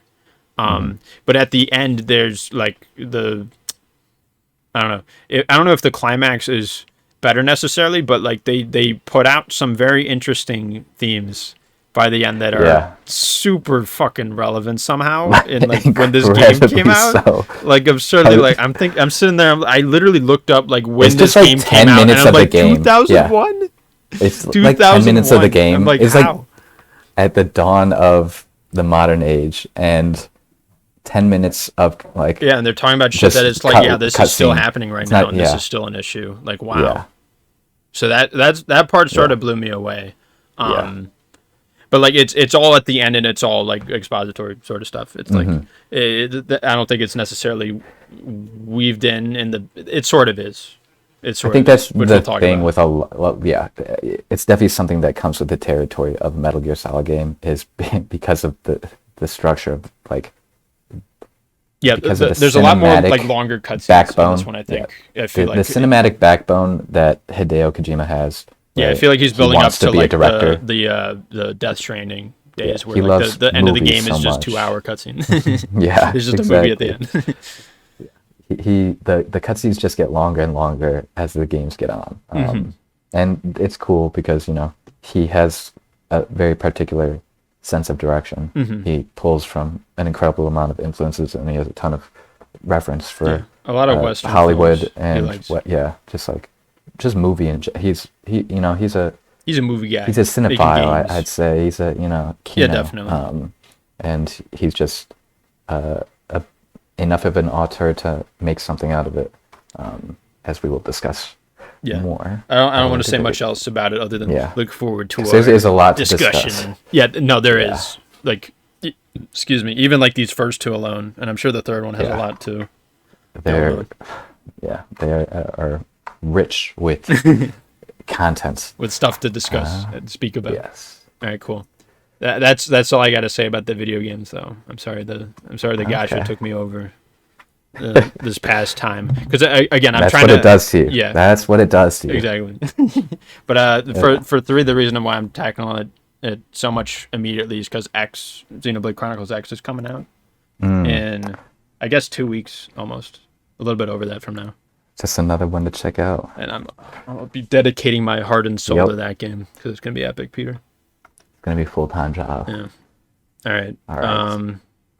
When it came to music this past month, here we go. There have been some really good new releases.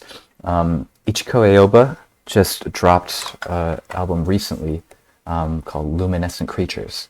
She's a Japanese artist, somewhat well known here in the West, but she does really, really gorgeous chamber folk kind of singer-songwriter stuff.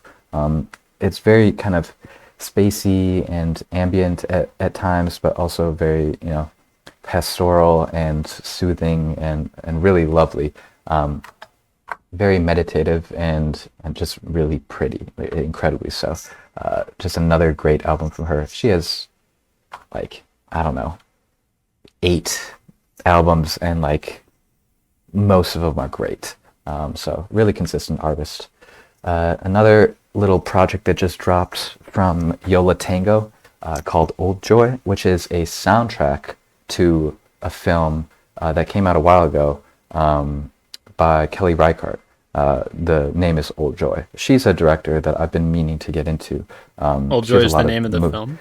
Yeah. Interesting. And I don't think I heard of it. I know the movie because one of the actors in there, William Oldham, is a music artist that I really like, Bonnie Prince Billy. And I didn't realize he was an actor until I saw him show up in that movie. Although I still haven't watched it. I've only seen, the posters for it. But it's been something that I've been meaning to check out. And this little project for it, also very soothing. It's got this kind of, Americana vibe to it, where it's just like guitar and nothing else, just instrumental guitar, just strumming away, and like very meditative kind of, it feels like road trip music, just like something you'd have on in the car radio back in 1960, 1970, and just like listen to it as you're driving down Route 66 or something like that, just cruising with nothing on your mind. Very, very soothing and warm and very peaceful. Another album from Panda Bear, one part of the famed indie collective Animal Collective. He just came out with a solo project called Sinister Grift. Very kind of psychedelic and poppy, somewhat straightforward compared to some of Animal Collective's weirder albums. But I'd say overall it's fairly catchy and spacey and psychedelic and weird and trippy. Pretty enjoyable listen, I'd say. In addition to that, Dark Side just dropped. They're a bit of a smaller project. I know them through Nicholas Jar, who is one part of this duo or trio. And Nicholas Jar is a producer / music artist that I really like. A lot of his music is some of my favorite stuff. Just kind of weird electronic house, but like IDM influenced stuff. There's really no one quite making grooves quite like him. His beats are just really, I don't know, strange and groovy and a little atypical, but something that is not intuitively catchy, but something that like it just gets in your soul, and he does incredible stuff. Dark Side is a bit more rock oriented, but obviously it's got that weird element that is accentuated through the joining of this trio. Really cool, really weird, kind of psychedelic and grungy kind of rock elements to it. It's a strange one. Takes you all over the place, but I'm really enjoying it. Another artist, Shy Girl, she just dropped EP, her second EP in the Club Shy alias, which is basically her just making a bit of a shorter project with club bangers only. A lot of really bumping, high energy, sex jams, and like really groovy electronic stuff. It goes hard. I don't know if I like it as much as the first Club Shy, but I think it's really solid nonetheless. Wifey Rhythm is a really solid single off of that one. Youth Lagoon, another artist, dropped recently. He came out with a album way back when in like 2014 or something like that kind of broke him into the scene. And he hasn't, or I guess it was 2011. The Year of Hibernation is kind of the one that I found him at and really enjoyed. Kind of spacey dream pop with like really indie bedroom elements to it. Pretty lo-fi. He ended up going through some health issues and kind of took a step away from music for a while, and then came back a couple years ago with Heaven is a Junkyard, and I thought that was a big step forward for him. Much more mature and interesting songwriting from him, with a bit more polished production-wise. And then Rarely Do I Dream is, I feel like, another step in that direction. Kind of weird, dreamy indie pop with some psychedelic elements to it. Really nice songwriting, and overall I think it's a pretty solid project from him. Nice and catchy, and some really cool production elements to it. And then finally, Sharon Van Etten dropped her album earlier this month, or last month, called Sharon Van Etten and the Attachment Theory, who the Attachment Theory is her band that I believe she's been touring with, and so they eventually just kind of sat down and made a record together, a la Bruce Springsteen and the Easy Street Band. So she's always been kind of influenced by that, big band Heartland rock style of music as I guess epitomized by Bruce Springsteen and Born to Run style of anthem. And I think that this new album from her is really good and kind of representing that style in modern flair. Some really catchy songs on there with great sound from just the band and the production, really full instrumentation and catchy songs. But yeah, that brings me to the end of the music recommendations. Hell to the freak, yes, my guy. You have any music recommendations for us this week? No, this month? sir. No, sir. No. I was stacked in the other categories Yes. of stuff. Yeah, you were top heavy this episode. Did you read any books or anything? Have you? Nothing. I actually did read a little bit of The Way of Kings. I don't have much to say about it though. It was nice. What? You got to finish up before you can. Yeah, I'm still not even discuss halfway big through. things. Yeah. I read like 50 pages. I read a book called Lessons in Chemistry for Book Club. Lessons in Chemistry by Bonnie Garmus.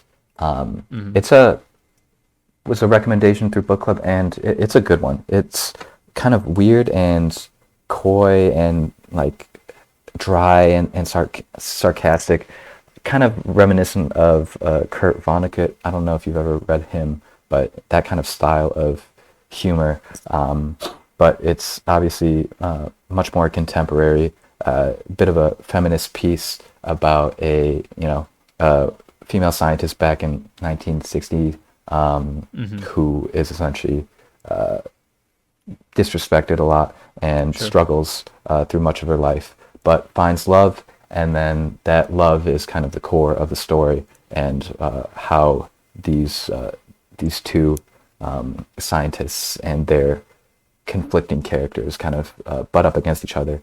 And it goes interesting places that I wouldn't have expected for a book like this. But yeah, I'd say it's just a fun read. And there's a lot of good content in there that I could recommend. I also read a lot of comics this past month. I know I was getting into it with Bone. I talked about it last episode.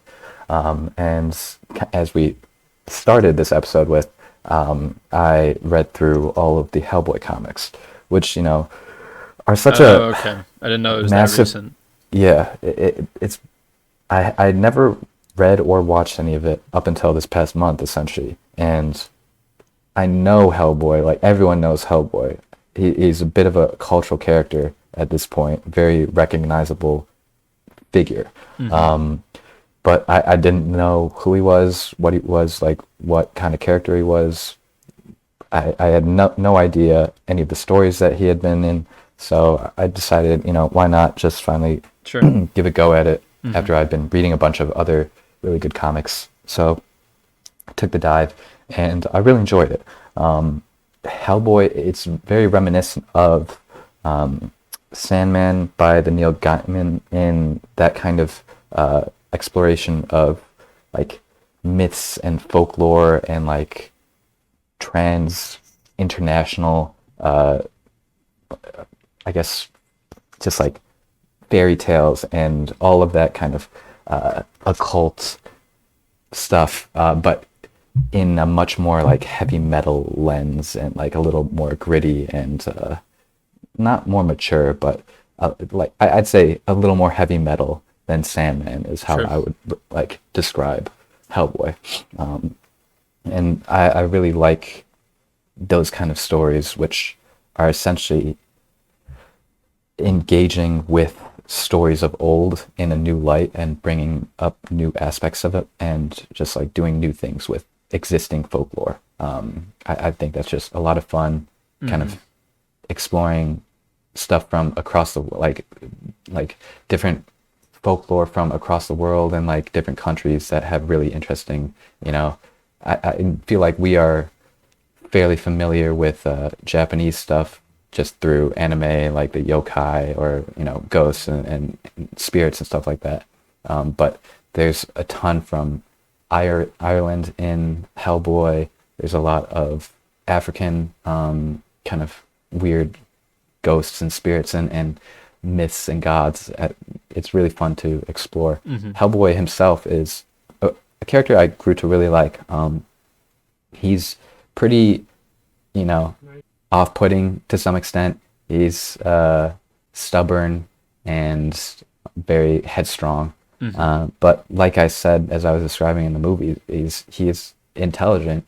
He knows what he wants, and he has a great intuition for things, which I think is explored really well throughout the series. He comes up against some great moral quandaries, a lot of loss and gain, all to essentially, it's a story of finding oneself and being able to accept who you are in the basest sense of the terms. When you're boiling down all of the themes, that is kind of what the core of Hellboy's character arc, which, it's a tried and true formula for an interesting character, and it's done really well in that series. So would recommend the entire, I guess, 9 volumes or so. I can't remember how many there are, but there are obviously spin-offs and stuff like that from Mike Mignola, who is the original creator, with other characters that are in the Hellboy comic line. There's Abraham Sapiens is one of his go-to companions, the Fishman. Yeah. He had a great performance in The Shape of Water. Got him an Oscar for it. That's what he reminded me of in the films, even though I haven't seen that movie. But it's also Guillermo del Toro. So it's exactly, and Guillermo del Toro is a big fan of Hellboy, so he obviously took inspiration from that creature design, and did his own thing with it. Obviously, a lot of the credit can go to Guillermo del Toro for popularizing the world of Hellboy. I think perhaps even more so than. No, I wouldn't say that, but he has a big hand in popularizing. Yeah, for sure. I mean, anytime a comic gets adapted to film, which appeals to a wider audience, it's gonna it's gonna make people know about it more. And then I ended up checking up on one more comic that is called Lock and Key, and it is written by Stephen King's son, under a different alias, called Joe Hill. And Joe Hill is his, I guess his moniker at this point, that he uses to publish stuff. He's done a lot of fairly notable stuff. He wrote Horns, which was that one that got adapted with Daniel Radcliffe. I've seen that movie. And that movie sucks. Yeah, I've heard it's can't speak for the comics because I don't know. Maybe it's good. Yeah, but the movie. Some of them are books, and this was the one that I was told to check out by a friend. And it's a cool one. It's kind of weird and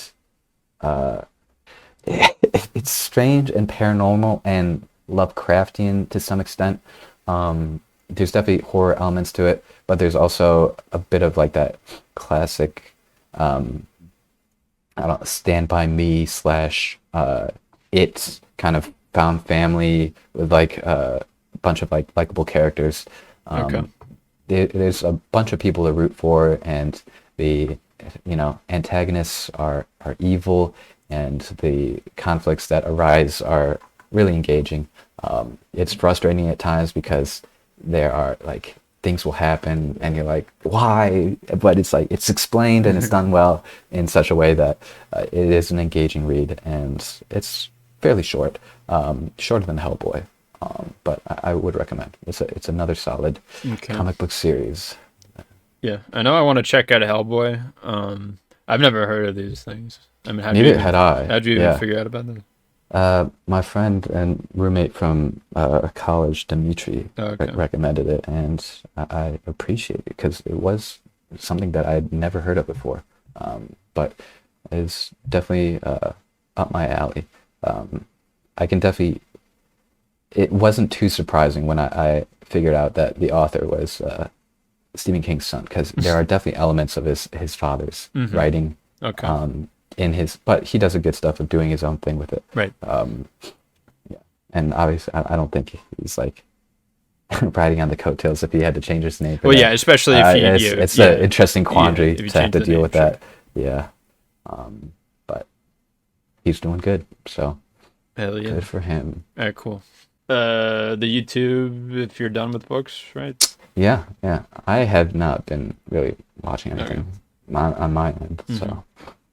I have just one thing I'll mention. There's this YouTuber Uncle Dane he does Team Fortress 2 videos pretty much. He's been doing it for a good long time. So I want to say since like middle school I've been watching his stuff, which is certainly a time that the length of which I don't want to say Think about how yeah. long or short that is. But he's a good one, and he recently started this podcast called Uncle's Unlocks, which is where he invites some other person in the TF2 community thing, or someone who has just played the game, I guess, who is also a YouTuber, I think. I don't know. But he invites them in, and they basically dedicate an episode talking to one of the weapons in game, and it's just. Or at least that's the premise of it. Half the time they're talking about other things because it's fairly casual, like podcast thing, and I don't know, it's just quite nice. And I haven't seen a like TF2 Central like focused podcast in a while. Like there was one that like I started watching, and then like the week after I caught up, they finished it, which was sad for like a TF2 podcast thing. But this one, there's only 2 episodes out of them, and so far they're nice. So if you like TF2 and discussions of them, I don't know. You're probably already aware because he's one of the more well-known TF2 YouTubers. But hey, it's out there. Whatever. I don't know. It's nice, and I like it. I guess one last thing to discuss is, I guess the Oscars. I mean, I don't know if you watched any of that. I watched didn't literally see none much of it. I saw some of it on Twitter. Like I know sort of Yeah. who won, like the lead actors and the best picture, and exactly. the actors in picture. But which That's is really mostly what I people wanted care to discuss. about. Yeah. Yeah, I don't have like major.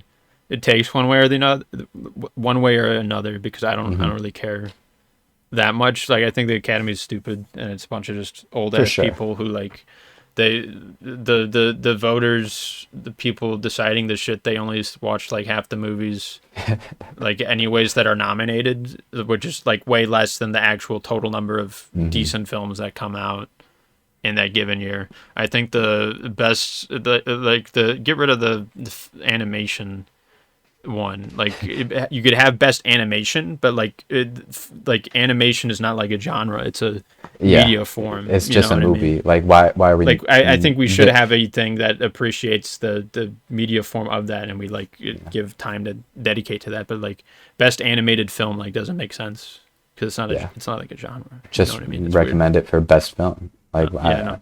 It is strange. They don't want to do that because they film. want to separate it because they're old people and they're like the animated is for still kids. Still, it's actually still for kids, guys. Yeah. Or something.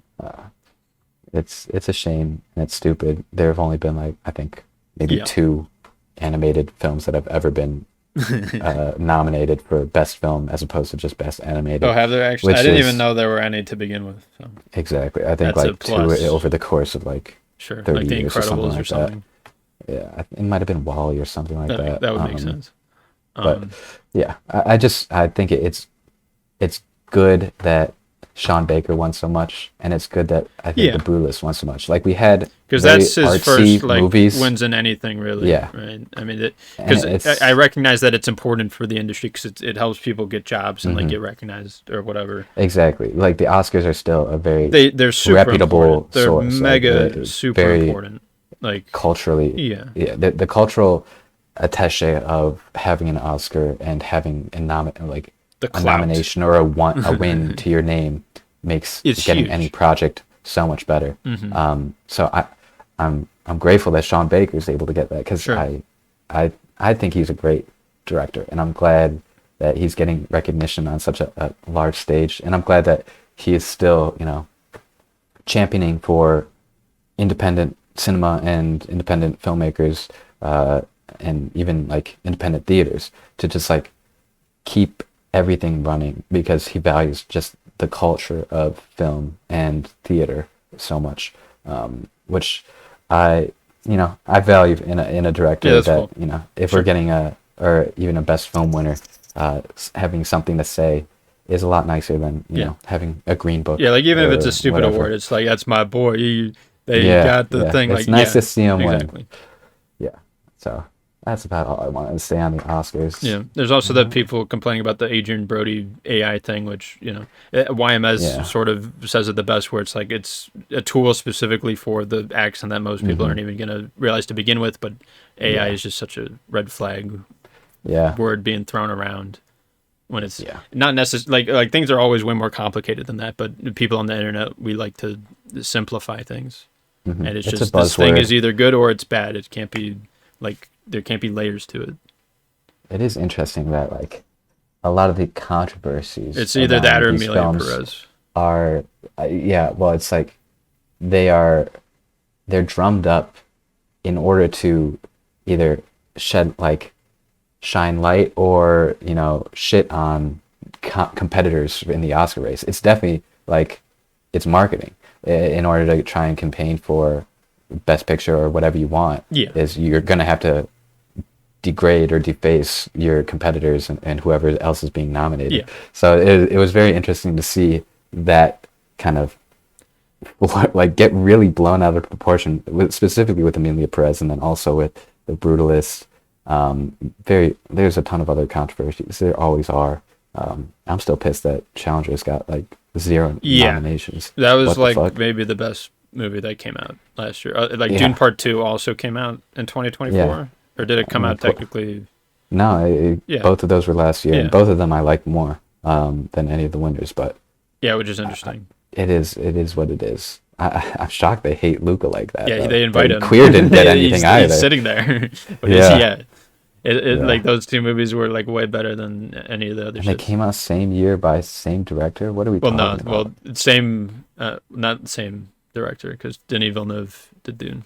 No, I'm talking about Luca doing Oh, Challengers and then Challenges in Queer, Oh, okay, yeah, yeah. which were both good enough, I think, to have Yeah, Oscar definitely. noms, at least Challengers. But yeah, it's a shame. Yeah, I assume it was because of the time that it came out and the people who vote are so old they like forgot about it or something. They're like, that came out That could came out be. this year. I don't remember that. What I didn't about even Dune, see that. though? I don't It like. could be that. I don't like I guess- threesomes. I don't like the. Yeah. I don't like that. I like the traditional couple stuff or something like. Yeah. I don't know. Because Exactly. they just see the service level thing and it's like, oh, it's a threesome movie. I but like it's my not. boy a girl romance, like in Lost Highway. That's what I want. My boy girl romance. 'cause Girl, there's two of boy, them. different two boy, pairs of the different same people girl, or something. same girl, Wait, same it's boy, same girl but different wait, boy, but wait, he's the same. that's and the just girl's David different? Lynch for you. Yep. Mm-hmm. Yeah, no, it's always an interesting time because people like it's the casual viewer, to me it's a thing for the casual viewers and for Yeah. people in the industry. Yes, it's essentially a quick list of the films to check out in a year. Exactly, For the people like who people have treat not it been as like keeping a up. recommendation list of Yeah, like, oh, okay, exactly. I've seen these 4 things. I haven't heard about this, but maybe I'll check it out if it wins awards or something. Yeah. Which like I get it. Yeah, it's definitely something like if you're watching movies as they're coming out throughout the year, then you're being like, yeah, I already knew about this one. Where's this one? Yeah. I guess you get to be. I've seen a little all more these educated YouTube about it. videos about it. I've read these Letterboxd Yeah, reviews about it exactly. already. It's like I don't- know I don't give a shit exactly what to think about what it. a council of 50, 80-year-old people think about some random movie. I Yeah. do not care about that. I have 300,000 ratings from my peers, so much less. So No, yeah, that's what I really value. Exactly, and it's like, yeah. In the modern day, it's less useful. I don't think we'll ever see it go away because there's still plenty of people our age who care about it. But I do think be that very most of their interesting. viewers are on the like side of like above our Yeah. age. You know, I think they're trying to change that, and the Oscars have they've had declining viewership for like the past decade now or so, and they've been trying to figure out how to change that. And none of it's really worked. No matter how much controversy you can stir up around a slap or a faulty oh my god, best picture or whatever, it was back-to-back years of having missteps. Yeah, and this one, people like and Conan as a host or yeah, whatever, compared to it like seems the like other ones where it's Jimmy Kimmel or whatever, and people are like, oh yeah, no, not this guy again. it seems like the past few years have been mostly less notable in like controversies during the actual uh you know show because they're nominated or they're the winners are people are the ones that most people are agreeing with. It's just largely common consensus for Yeah, I mean, there's no way to nothing. appeal to everybody, and yet, like, Yeah. I'd say like half the stuff I was seeing about it after the fact, like after it went down, was like half positive, half negative, and most of the Hmm. negativity was just the Adrian Brody AI voice thing, and then the Yeah. Amelia Perez in general.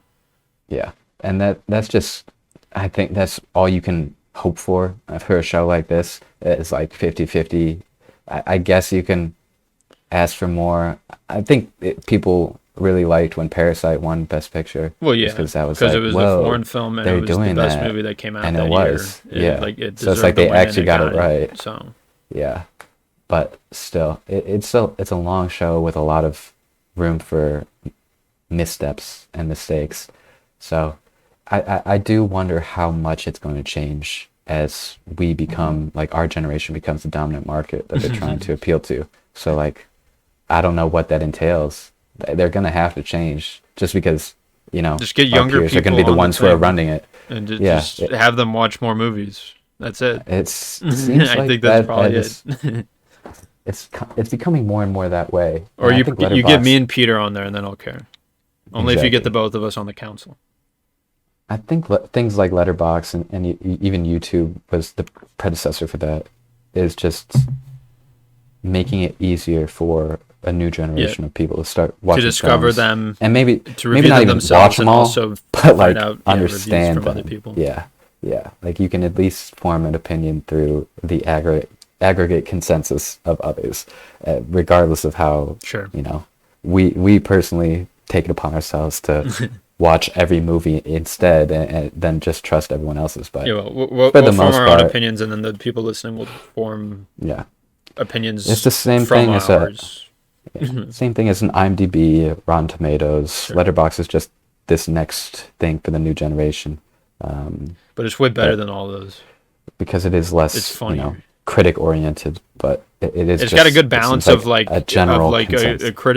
critiques and then full blown analyses and then Yeah, like memes essentially. shit posts. Yeah, Yeah, and I like that.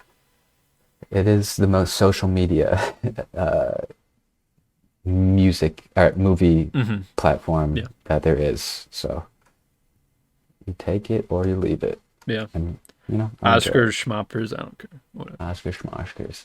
But it's Indeed. important, so we have to talk about it, which is fine. It's the culture, whatever. It's like what people are Society. talking about. Society. Notice how Exactly. Joker Falia was not nominated. Yeah, yeah. Because But Amelia Perez it's was. about the system that You know, the I don't know. they hate It's not American about anything. It's not about filmmakers. shit. It's about dog water. It's about dog Yeah. piss. I don't know. Hmm. But that'll do it for this time. Hopefully, people recovered from the head injuries I gave them with the Gacha discussion, and we could all move on peacefully from here. As we never talk about those types of games ever again. Definitely. Ever again. All right. Thank you for listening. Bye.